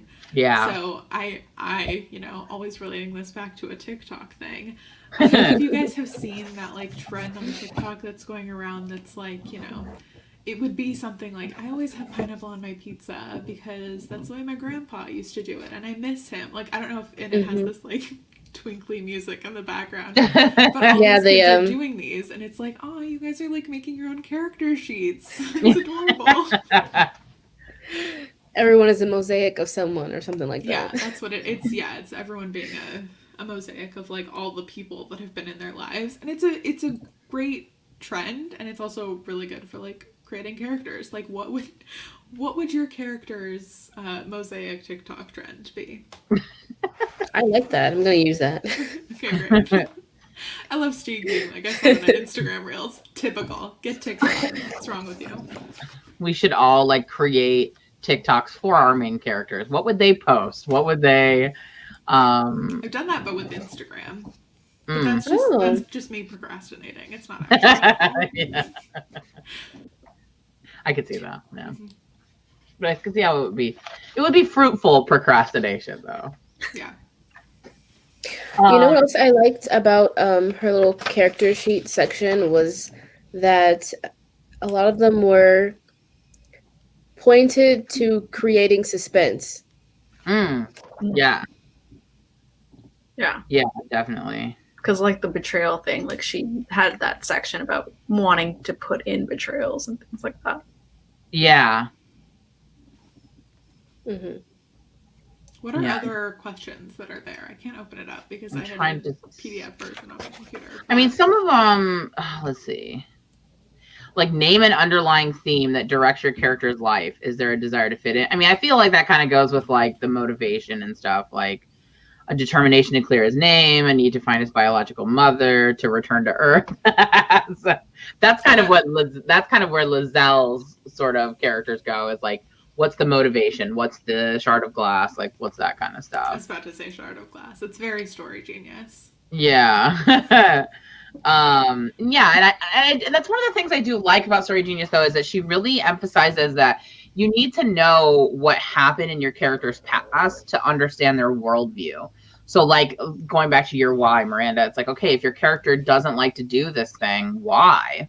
What happened in their past? And it's really important for whatever that shard of glass is like, there needs to be several, like, you essentially need one event that happened that created the shard, and then something that kind of pushed it in further to, like, make them believe that to be true. So that has to kind of build, because, like, one-time experience doesn't cement a thought or an idea. It has to be like a pattern. And so that you take that into all the things that they do, because that background, because we all make decisions every single day of our life based on things that have happened to us in the past, right? Because we learn from those experiences. So knowing who your character was prior to the book is important to knowing your character in the book. And that's the TikTok trend. Yeah. Yeah. That's why I like having the shard. And then you can always, once you have the shard, you reveal it at some point. So you automatically have a built-in suspense point, because at some point you're going to reveal why this is. Yeah. That made me think of something. I need to write that down. Let me not say it every time and end up like the author. As far as I know, in many books. Yeah. In all books, always, and forever. There was one section I was a little disappointed in. What did I wrote down? It's the she had like a chapter on fear and dread. And I was like, ooh, this is gonna be good for me. Like, fear and dread. And I don't know. What did you think of that one, Lizelle? Because I didn't feel like that was really, I felt, especially since we read a book on like horror writing, I felt like this really fell short of that. If we hadn't read that book, maybe it would have been okay. But because we read the other book that I'm now completely forgetting the name of, and that did such a good job with explaining fear and dread, this was just like, I just like wanted to swipe right past it. I was like, you don't know what you're talking about next. Yeah. The other author had done such a good job. It just felt like it was like not her forte. Yeah. What did you guys think of that? Did you find that helpful? Which one is that? Which chapter is that? It's Chapter 11. Okay. Yeah. Sidebar, is that where she used the girl on the train as an example? I can't remember. That was also a small pet peeve I had. I really disliked that book. Every time she brought it up, I would get so mad because like it did a bad job. But anyway, I digress. And that's also the example. Isn't that the example that Save the Cat Writes a Novel does too? Yes. The why doesn't done it. It's the same example, and you're like, okay, great, give me something else, please. Yeah. My whole life, I'm so confused. I'm like, what did people read? Did they read the same thing that I read? Because I feel like I read a completely separate book. Mm-hmm. And then you're like, am I the unreliable narrator? Yeah. Speaking of that, what did you guys think about her discussion of the unreliable narrator? I'm just kind of tired on a train, and I'm like, nobody. It's so exhausting. The woman is like an alcoholic, and she's on the train, so she's clearly unreliable. And I just like, I'm not groundbreaking about that. But yeah, I did not. I don't know. I feel like I don't like unreliable narrators, like when they're so very like, I don't know. I feel like it takes it out for me. Like I need to trust who's telling me the story, and I need to be like invested in them. And I don't like when I feel like I can't do that, because then I feel like I'm being betrayed by somebody who's trying to tell me stuff. And so I don't know. She was like I felt like she was really pushing like to always make your narrator unreliable, like all these different ways in which to do it. It felt very much like how she was emphasizing isolation. Like these are things you should always do. You should always have and I just feel like there's ways that you can have suspense and tension and surprise without having and also I feel like it's different if you're first person versus third person as well. I feel like it's a lot harder in first person to have like I mean, you can still do it, but I don't know. I don't really particularly like unreliable narrator books. So I like it, but I don't want to know they're unreliable from the get-go. Like where I know I'm being set up. Like, like Woman in the Window, where I know I'm being set up because they're like, oh, your medications that can cause hallucinations. Yeah. Or like Girl on the Train, where it's like, oh, she's a drunk. She's drunk all the time, but she saw this thing. Like, I don't like that. Really annoys me, and I think that's why I like Gillian Flynn as an author so much, because I think she does very well in that she has an unreliable narrator, but oftentimes you don't realize they're unreliable until you're like halfway through the book, and then they do something and you're like, oh, that's kind of suspicious. And I think that's a better unreliable narrative build. I dislike when you can tell that they're doing like the devil effect. Like you can tell that they're doing it very obviously. Unless, I don't know, sometimes I clearly forget it. Ruth Ware does the same thing, so I can't even say anything, and I love me some Ruth Ware. But she does it too. She's like, oh, this woman is also, they love to do the alcoholic, like they're an alcoholic, so who knows if what they've said. And I also, it annoys me also because it feels very gaslighty to like people that have mental illness or that like suffer with addiction, that you're like automatically no one believes you. Yeah. I guess I'm thinking of like unreliable narrators in a very specific way too, where it's like full of trickery, like where they're trying to kind of trick you as the reader. I don't really care for that in reading, but I guess like, to some extent, and I think someone said it like in the chat, like all first person narratives are essentially unreliable because it's their perspective. So like I definitely think that, and I do like there's a lot of horror, and it's something that I kind of incorporate as well in my own writing. Like, is this really happening, or is something causing this? But to me, that's not an unreliable narrator, because the narrator also doesn't know if it's real, right? So it's like, it's not someone who's purposefully withholding or trying to get you to think one way as opposed to the other. Whereas like I feel like that's really common in horror, where it's like, is this really happening, or am I imagining this, or am I perceiving this in a different way than it actually is, kind of thing. So I don't know if you're thinking about that as an unreliable narrator, then sure. I just don't like where it's like they purposefully, I feel like it has to be crafted well. If it's just like, oh, but they're an unreliable narrator, so you never know what they're saying is true. It's like, I don't want to spend the whole book wondering if they're lying to me the whole time. Like, that's just annoying to me. I think of We Were Liars, which I really didn't like. See, I haven't read that. Yeah. I had so much trouble getting through it, and then I finally just Googled what the twist was, because I was just like, I can't read this book anymore. And the whole thing was like, the twist of the book is why she's being unreliable this whole time, and it's almost, I don't know how to explain it, but it's kind of balancing like it being a blind spot with them kind of purposely, like being purposely misled by the protagonist. You know what I mean? Like, Yeah. I don't know if that makes sense. Yeah. Where you're like, interesting that you never mentioned this, even though this is something you've technically known the entire book. Sort of thing. Yeah, if they're unreliable, I want them to be honest. I don't want them to be dishonest with me. No, I think I like all forms of unreliable narrator, just because I like people being toxic. I like to read about toxicity. So, but I like the point. I like the point that anyone could be an unreliable narrator just because of human nature. You know? Yeah. Mm-hmm.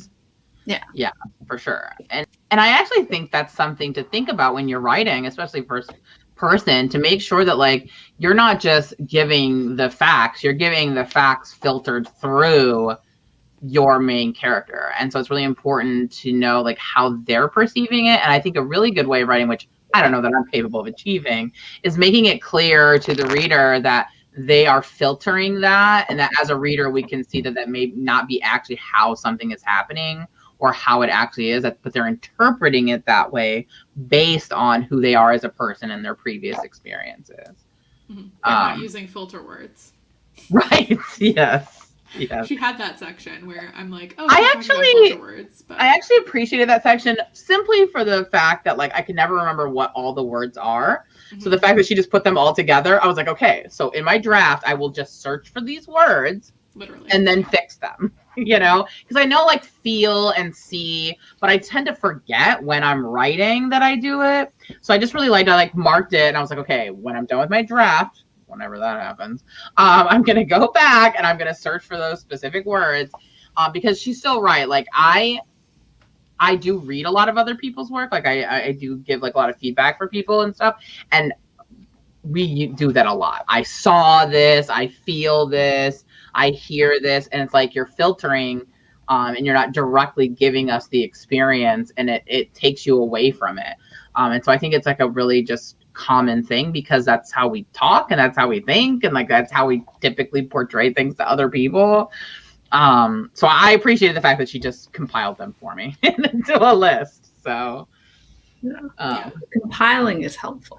I just never like when people are like, don't do this ever at all. Because I'm always like, at some point you got to say said. Or at some point of course. Yeah. Yeah. I definitely hate when people are like so absolute about stuff. And I used to get that a lot as a teacher. Like, I think we talked about this before, where like I would have students come in and be like, I'd circle a paragraph and like, this is really weirdly written. Like the syntax is very odd. And then they'd be like, well, I could, I was like, you could try writing it like this. And they'd be like, well, I can't put another to be verb in there because I already have 3 in the essay. I'm like, what? Like, what does that have to do with anything? Like, oh, well, my high school English teacher told me never to put more than 3 to be verbs in an essay. I'm like, that is really random. I am not counting your to be verbs. And that is, I mean, maybe it's just to get you to think about other, but that doesn't mean it applies for the rest of your life. That nothing can have more than 3 to be verbs in there. So yeah, I don't really like when things are so rigid like that. Like you cannot do this thing or say this thing. It's more so like giving that advice to push you to try to find different ways when you can. But I do like that the words were all there together because I definitely know that's something I need to work on myself is the filtering. Yeah, and I loved her examples in that of like showing what the filtering paragraph looks like and then showing the other one. I was like, oh my God, this is so helpful as someone who's like actively trying to improve her prose. Like this was so helpful to fully see written out because it can be so easy to like read a book and you see them not using the filtering words and you're like, okay, great, maybe I can do this. But like if it's something that you just do automatically, like seeing the difference and seeing like that pre-edited then what it ends up being is so helpful. Yeah, I think that was one of the strongest parts of this book, actually, was when she was explaining something, showing a before and then the after of how it's applied, because that was helpful for me, not only to see how she applied it, but like how much better it was. And that's what I was kind of saying or getting at with the metaphor machine, too. It was like, yeah, I can come up with like ways to describe things off the top of my head, but when she kind of went through and spent the time and looked for connections and looked for other things, the final result, I was much more impressed with that. I was like, oh, I've never heard that described in that way before, and I like that. So I was like, oh, I should try that, because it definitely helped with like seeing how much better it could be when you do that. I think of the filter words, for me anyway, is like, it's something that because we do it so naturally, that it would make more sense to like go through that in the revision process, where you like search for those words and then you can fix the sentence. Because I feel like when you're thinking about too much of that when you're drafting, it's like you're getting stuck in something that's not as important. You know, so you want to be able to have more time. And that's what I think is important, is like having the time to actually think about what you're putting in there, as opposed to just trying to rush through to get it done, type of thing. And eventually you'll level up and like start doing that as your automatic when you are drafting, but like when you're not there yet, like exactly. It's good to see.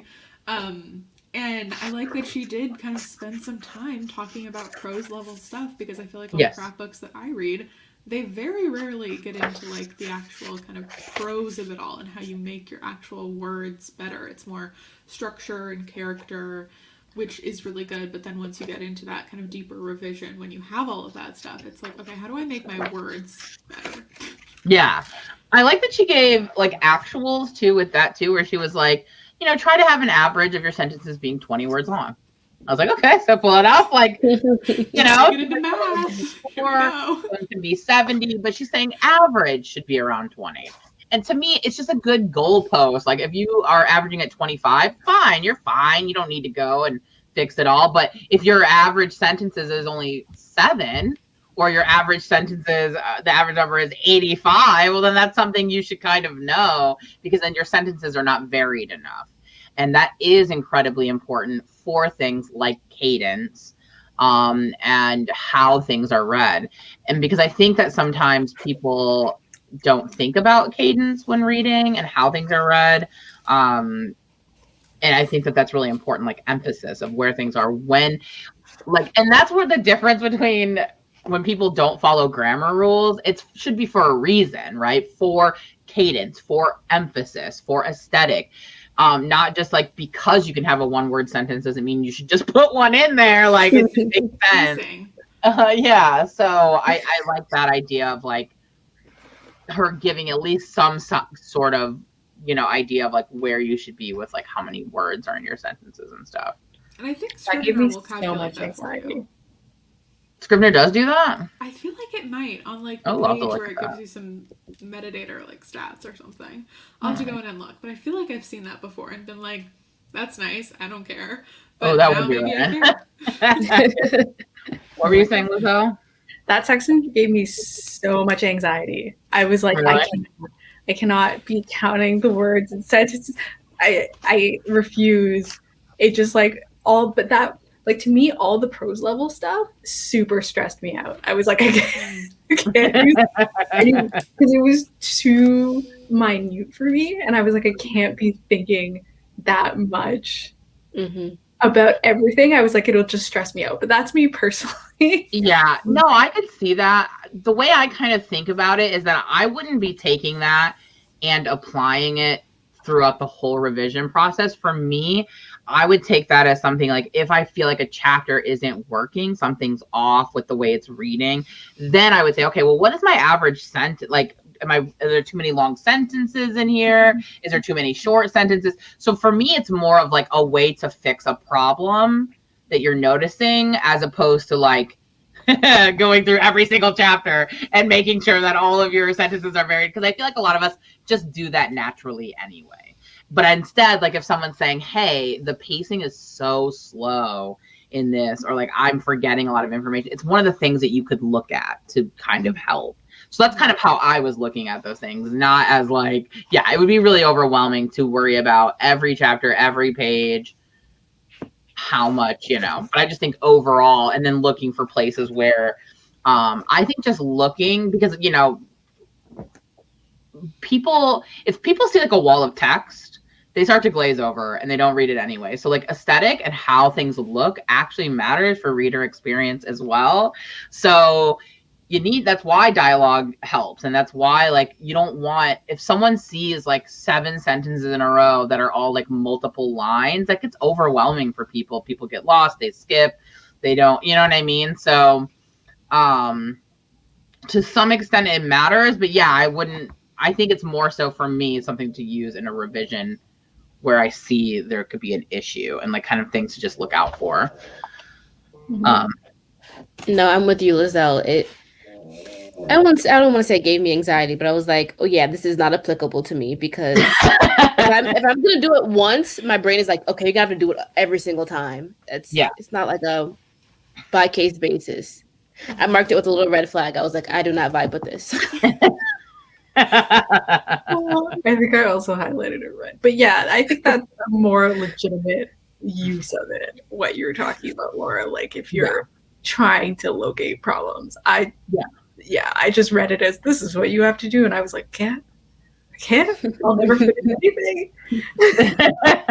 Yeah, I just look at it as a way to solve something. It's the same thing with like the onomatopoeia thing. It's like if I was struggling with a description of something or wanting to like fix something that I felt like wasn't working for me, I would maybe look at this to say like, oh, is there something in here that I could use instead that would like help in this instance? But to me, these are all ways of fixing problems as opposed to things I need to apply and remember 500 million of these things while I'm writing, kind of thing. How many times can I shove in an onomatopoeia on this page? Like, I'm not trying to do all that. I'm looking at that onomatopoeia page again. No, I was. Let me tell you a story about me being stupid. I looked at that chart and I was like, okay, you read it across. It's a chart. So I was reading them. I was like, are these supposed to be synonyms? Like, and I was like, oh no, they're just examples. They have no directional flow. It doesn't matter. And then the ones that do have directional flow, like the roadmap, are wrong. They're upside down. Yeah. That tells you how closely I was even looking at it, because I was just like, okay, it overwhelmed me just looking at the map. I was like, okay, there's a lot of arrows, there's a lot of numbers, a lot of words. I don't know. This is not.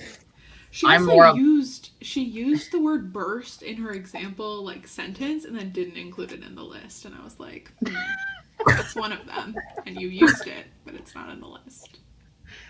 That's funny. I do like though what she's sort of emphasizing, which is like to add impact through specificity. And I do think that that's something, again, to me, what I would do with that, honestly, is, again, more in the revision process, and it would not be every time I'm using something. It would just be in a chapter that I feel like maybe could use some zhuzhing up, maybe I feel like I'm not describing this very well. How could I do that? But I'm not going to go through every single time I describe something and be like, am I giving this specificity that is going to give me the most impact? It's like, okay, I'm not going to do that. So much of it is specificity, though, because like when you're going back to her note about setting and stuff, like that is specificity, making your setting interesting, like being super specific with it, making it so it's not just a dorm room, if you will. And, like, it's so like specificity is one of the things that I never do when I'm just like fast drafting, and then always have to add in later. And it's so much harder to be specific than it is to be vague. So I like those examples too. I come up with really, really specific stuff, but then I don't know how to incorporate it into the book. So it's like, oh, I know that like I know my character, like she has really specific interests and like things that she's done, like she's an artist and she's done certain things, but I'm like, how do I put that into the narrative in a way that makes sense and doesn't be like, isn't like, by the way, she likes this thing. Like that's where I sort of struggle, like with the how to incorporate the specificity like naturally. But I do think that's important for YA in particular. Like everyone always has like their thing, which is so funny because as a teen, I didn't have a thing. I didn't like know I wanted to be an ambassador. So every decision I was making was so that I could someday become an ambassador. Like I wasn't like that. I relate to that. I have that too. I was like, I didn't play a sport, so anytime like if volleyball is their thing, I'm just like, okay, I didn't have that. I don't know. Yeah. I just watched a lot of anime and read fan fiction, so those are some things. Same. And separately, I did school stuff. I mean, I was like really into things, I guess. So it's like I was really into music in high school, and like I went to like tons of concerts, and like everything I did was about that. So I guess that was like my thing. But I don't know. I feel like in a lot of YA books, their thing is always future focused. It's always like, I want to become this. I want to do this. Like, and every decision they make, they incorporate that into their decision making. And I was like, that was just a thing I like to do, was music, you know, and like going to concerts and hanging out with people in bands and stuff, you know. It's like, it wasn't like, it didn't inform every decision I made. It's just how I spent my free time, other than, you know, going to parties and smoking cigarettes. Like, that was basically, you know, it wasn't that deep is what I'm trying to say. Like, it was just like what I did. You just make it deep because you need like the motivation. Yeah. So I mean, I understand, like, but that's the thing I think about. It's like, okay, in YA books, they always have like a thing, and we have to get it, you know, weave it into everything. And I'm always like, I don't know how to weave it into everything. So I always just do what I want. Sometimes their thing is the thing they want to do, and sometimes it's not. But that's just me. I just do whatever I feel like. Violet said, or their thing is not having a thing, like Lizzie McGuire. Exactly. Lizzie McGuire had a different thing like every episode. Yeah. Me. Relatable. Yeah.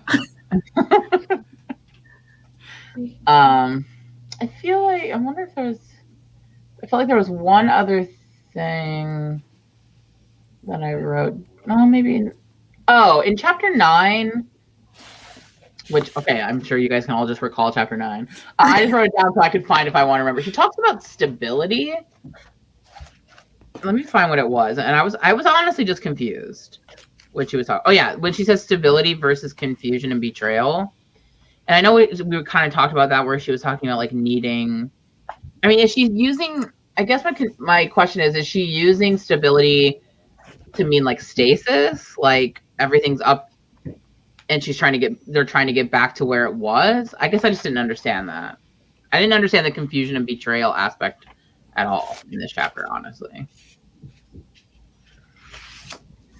I think I had assumed it was like they were trying to reach some sort of stability, or they started with it, and then the confusion and betrayal was like a thing to either disrupt what they had or disrupt what they were trying to have, was the feeling that I got from it.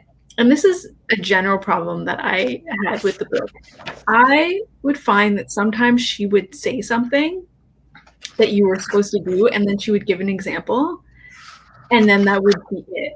And I would be like, what did that example explain to me? Or like the example wouldn't seem correct, and then it would be confusing to me, and I would wish that she would just explain what it is that I'm supposed to do, instead of being like, here's this example that will make everything clear to you, and then it wouldn't make things clear to me. Like the thing about, she was talking about surprises, and she had that example of like the fantasy paranormal where like Tommy can read minds, and the surprise that's supposed to come out is that the mother hates the dad, and so he's sending thoughts to make her like the dad. But I'm like, how is that a surprise? Because if he's sending thoughts to make her like the dad, then it's clear that she doesn't like the dad. So when is the surprise? So I was so confused. And there were like some others that were like that, where she'd be like, and now this example will explain everything to you. And then the example would happen, and I'd be like, what was explained to me? Or it seemed contradictory. It wasn't all the time. Sometimes the examples were like very on point. I just found that like some examples just like straight up didn't make sense to me. I 100% agree, especially in the surprise section. There were several surprise ones that I was confused by, but I did write that down somewhere in here where I wrote, she's making us connect the dots too much. Like, she wasn't connecting the dots for us. She was saying like, here's what you should do, and then like, here's this really vague example, but like not really explaining how that example demonstrates what she was saying to do.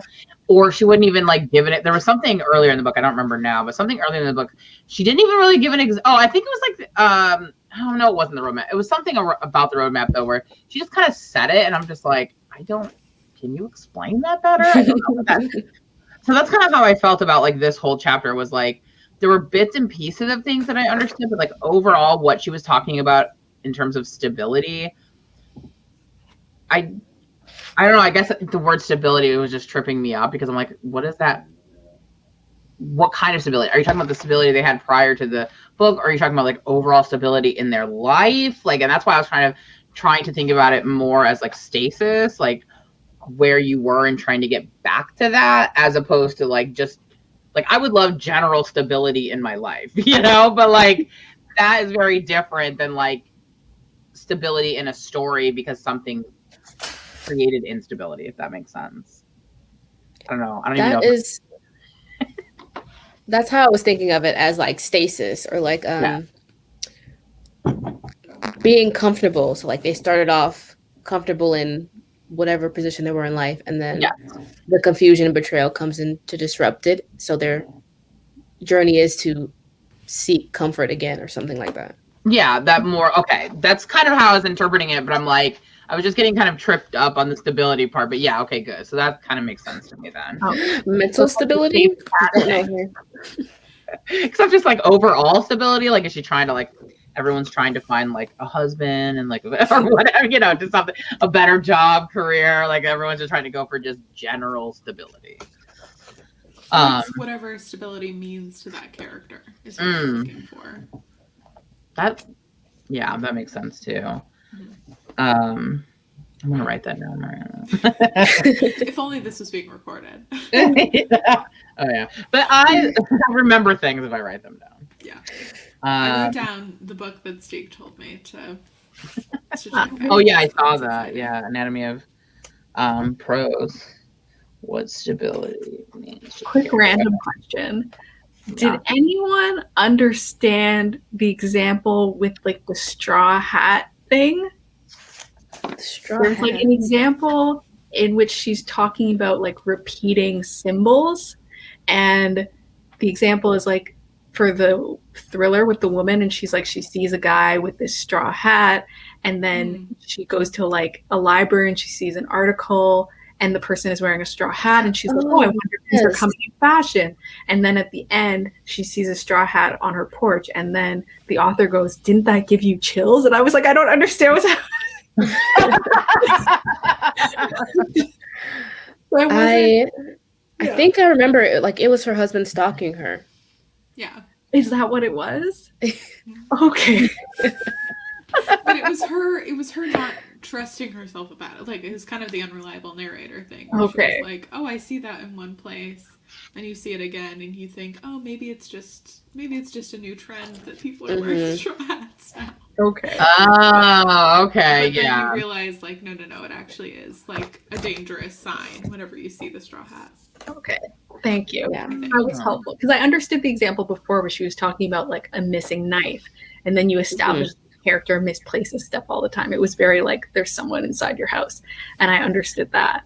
And then the straw hat thing came, and I was like, what is that? Yeah, I think it was more that it could be with something that isn't as like inherently menacing as a knife.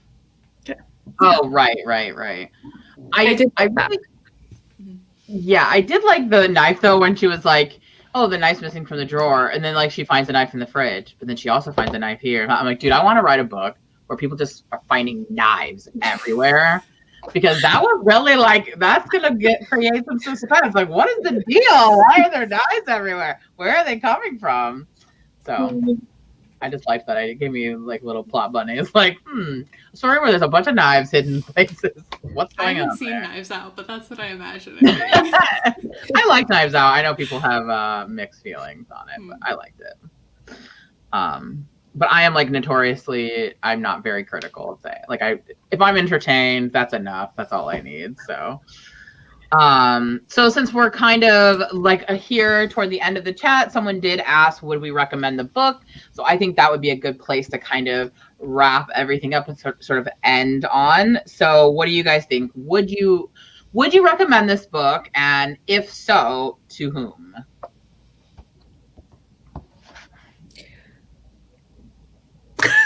No one speak first. Yeah. I'll go. I think I would, but I wouldn't recommend this. I don't know. I wouldn't recommend this if you're super advanced, but I also wouldn't recommend this if like it's the first craft book that you're ever reading. Like, I think if this is the first hint at story structure that you ever get, like, you're going to be very confused. Like, let's save the cat be that. Like, leave it to the professionals, you know? So, but I think this is a good kind of a little bit more advanced than that and a little bit more specific. If this is the kind of thing that you want to relate to what you're writing, then yes. But I wouldn't say read it first, and I wouldn't say, like, if you're, you know, super advanced, you must read this and it'll change your life. I don't think this was life-changing. Yeah. Everything you just said.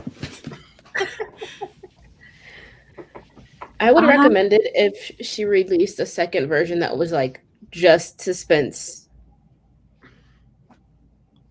If the punctuation was changed, not suspense, structure, plot. Suspense, structure, and plot. Yeah, I feel like I wouldn't recommend it only because I feel like there's probably a better mystery suspense book that's just about mystery suspense out there. This is the only one I've read. I do have another one lined up that I'm going to look into for mystery and that sort of thing. So I got things out of it for suspense that I think will be helpful, but I also feel like it's just like it's the only suspense, the only craft book that really mentions suspense that I've read, and I feel like there must be a superior one out there that I could wholeheartedly, happily recommend. But I think that's just because I didn't get as much out of it in the other sections, and if I had liked those and if I had gotten more out of them, then maybe it would have been different. But I feel like there are other books out there to better supply what was given in this book. If it was like $1.99 on Kindle, by all means, go for it. But I think it's in Canada, it's like $9.99. So I was like, I feel like maybe I could find something better. Yeah, you think you could find something better, and then you ended up with How to Write a Damn Good Thriller, and you're like, oh my god, yeah. We'll see. I have one book lined up, and if it's not better, I will come into the comments and I will comment on this video and I will say I've retracted. I want to know what this is. My pen's ready. I think that's a fair point, though, because my initial reaction to whether or not I would recommend it is like, yeah, definitely, because I feel like the stuff that she did say about suspense is stuff I did not already know. And it did give me a lot to think about in terms of like how to address that. But you're right. Like I haven't read any other books. I mean, except for like the How to Write a Damn Good Thriller, which you would think would have stuff on suspense in it. Not so much. So I don't know if there's like a better one out there, then I could maybe amend that. But just basing it off of what I've read, I did think there was enough in here that really, I think she had like these little chunks of things that you can take away, like the metaphor machine, like the roadmap, like her little chart of like filter words, like things like that, that I felt like I think of stuff like this as more of a reference book than a craft book. And especially over the last year reading so many, there are some that I feel like are more like that than actual craft. Like I would say like, Save the Cat is like a craft. It's like really trying to help you develop like your book overall. Whereas, oh my gosh, I have a Buffy. A rare sighting of Buffy. So she never comes near me when I'm like on the computer. So anyway, so to me, this is like something I would reference. Like I would be like, oh wait, what was that thing again? And I would look at it really quickly. But it's not something that I feel like you need to read cover to cover. More so like certain sections. And I think you're right too. Like, do I think like if it's super expensive that you should shell out for it? No, but if like you can get it on an e-reader or something like that, then definitely I think it's worth it. But yeah, I found that there was enough in here that I would use and that I would reference, that I would recommend it to other people. So yeah. Lizelle, if you were redoing your tier ranking of craft books, where would you put this? Well, I didn't read How to Write a Damn Good Thriller, so I was saved from a lot of that. The other ones. I feel like I would put it somewhere around Writing Deep Scenes, because I felt the same about Writing Deep Scenes. There were some nuggets in there that I felt were good that aren't in other craft books, but I also felt like maybe I wouldn't shell out for it, or like maybe I could find a different book that would encompass everything, or I would put them around the same. But we'll see when I read that other mystery book I have in mind. Maybe I'll come back into the comments and I'll be like, yeah, we all want to. Yeah, because I will say too, especially because I am adding a mystery element to like the main plot of my book. It definitely helped me think of some things, but I wouldn't say that like all my questions are answered. I know how to write a good mystery now. Like, I still feel like there's things I could learn, and a little bit more. And also, we didn't really touch on it like a lot, but like her section on structure, I wouldn't even have called that I don't know. That was a weird chapter about structure. I was like, that's not actual like plot structure. That's devices, you know, or like framing devices rather than like structure. But yeah, that's what I like. The book ends. If this is the first book that you're reading that like talks about story structure, like that's where I'm like, no, don't let that happen. Yes, I would definitely say that this is not a like. That's kind of how I think about my tiers of recommendation. It's like, what are like must reads from the very beginning? You need to read these books. And this is more like supplemental to add to other things that you are reading. So like, it definitely is something I would recommend, but I would not recommend it as like your first forte into writing craft, because I don't think it's a craft book. And I think craft books should be the ones that you read first. This is more like tips and tricks and guides and advice as opposed to craft. That's how I kind of think about it. So I just want offshoots of Save the Cat. I just want Save the Cat, horror, Save the Cat. Yes. I just want specific offshoots, yes, that are specific to one genre that let me use the same thing I've already been using from someone who writes in that genre. Not doing that would be amazing. Else. They're not trying to do anything else. They're not trying to teach me structure. They're just saying, this is how, in this genre, using this system, you can do things. Yeah, that's what I was hoping was in Writing in the Dark, when he said like there was a chapter on like the horror like hero's journey. And I was like, yes, this is what I've been waiting for. Someone's going to tell me exactly how to write the book. And then it wasn't what I wanted. I wanted it to be, you know, Save the Cat for horror, and it was not. Yeah, that's why I like Romancing the Beats by Gwen Hayes, because she's using Save the Cat and just slotting in extra beats for romance and things like that you can follow. And then it's just easy. It's like, yes, these are all the things that I want, but for this one genre. Yeah. And would you say that is helpful for a romance subplot? Yeah, I thought it was really helpful. It helped me think of things that I hadn't thought about when I was structuring romance subplots. I didn't end up sticking to it 100% because, like I said, I do what I want. Yeah.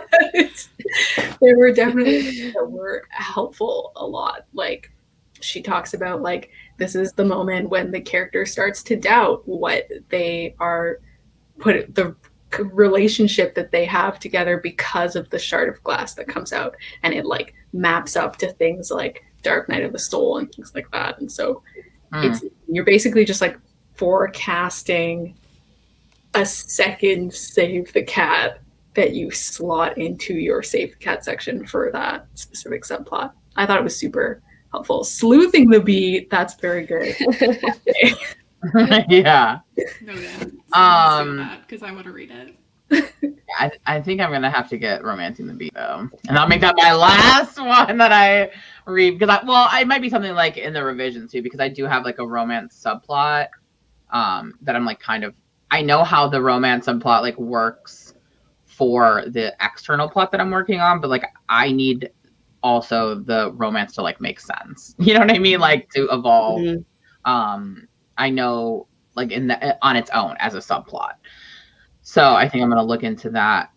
Someone did ask how this compares to Writing in the Dark. I think it depends on what you are writing. I think if you're writing like horror or like dark fantasy, I think Writing in the Dark is more helpful than this. 100%. I would say Writing in the Dark is like Beyonce to this is like yeah. like, but if you're writing like I'm sorry. If you're writing like a contemporary YA like romance or something, and you just want to know how to put in some suspense, then I think this is better, because I think Writing in the Dark is really specific. Although he does give some overall general advice, he's really gearing it towards horror, dark fantasy, and paranormal type stuff. So yeah, I think that would depend. Yeah, so like for me, this one is more helpful. Yes. Because I'm like YA, it's fairly light in terms of thriller. Like, spoiler alert, no one dies. Like, it's much lighter. So yeah. So then just don't put X's on their faces on the cover, and then I'll go into it. I don't think I'd have any control over that, but I will do my best. Tell them if they try to, please don't put X's on their faces. It implies something different. Okay. I will say, Violet has a good video all about romancing the beats, if you'd like to. Oh, great. That's really good. Great video, Violet. Awesome. I will definitely check that out. So yeah, I think that was a good discussion. It was a good book to sort of end on for our next temporary hiatus of the book club. But of course, I'm always interested for new recommendations. I'm just not letting myself read anything for right now, for the most part, because I have got to write the book. So, but yeah, thank you guys so much for joining, especially the three of you, Devasia and Lizelle and Miranda. And like I said, if you're not already subscribed to all three of them, the information is in the description. So make sure that you follow them. And yeah, and Lizelle has a book coming out very soon, Blood Like Magic. If you have not pre-ordered it, do it. We are all very excited, and it's kind of a big deal, so so very excited about that. And then yeah, anything else you guys want to add before we go? Nope. Anyone want to plug anything? I haven't posted a video in like 2 months, so I got nothing to plug. Right there with you. I haven't posted in 2 weeks. This happens to me every time there's a nano. I get so burnt out that I can't do anything for like 2 weeks, because it's not typical for me to put so much in, like, bandwidth every single day into writing that I'm just like, ugh, I can't talk about it, I can't think about it, I can't do it for a few weeks. So I should have videos going up again this week, but we'll see. Oh my god, Stig is so right. Wally Snow has a really funny video reading her dead boyfriend's poetry. It's amazing. Chef's French Kiss. You guys should watch it. It's so funny. It's so good. It's about John Keats. Nice. You're missing out. It's just so good. Okay, cool. All right, good. So thank you guys for joining us, and we hopefully we'll see you guys soon, and in the comments and elsewhere. And yeah, subscribe to everybody, pre-order Lizelle's book, and goodbye. Bye. Bye.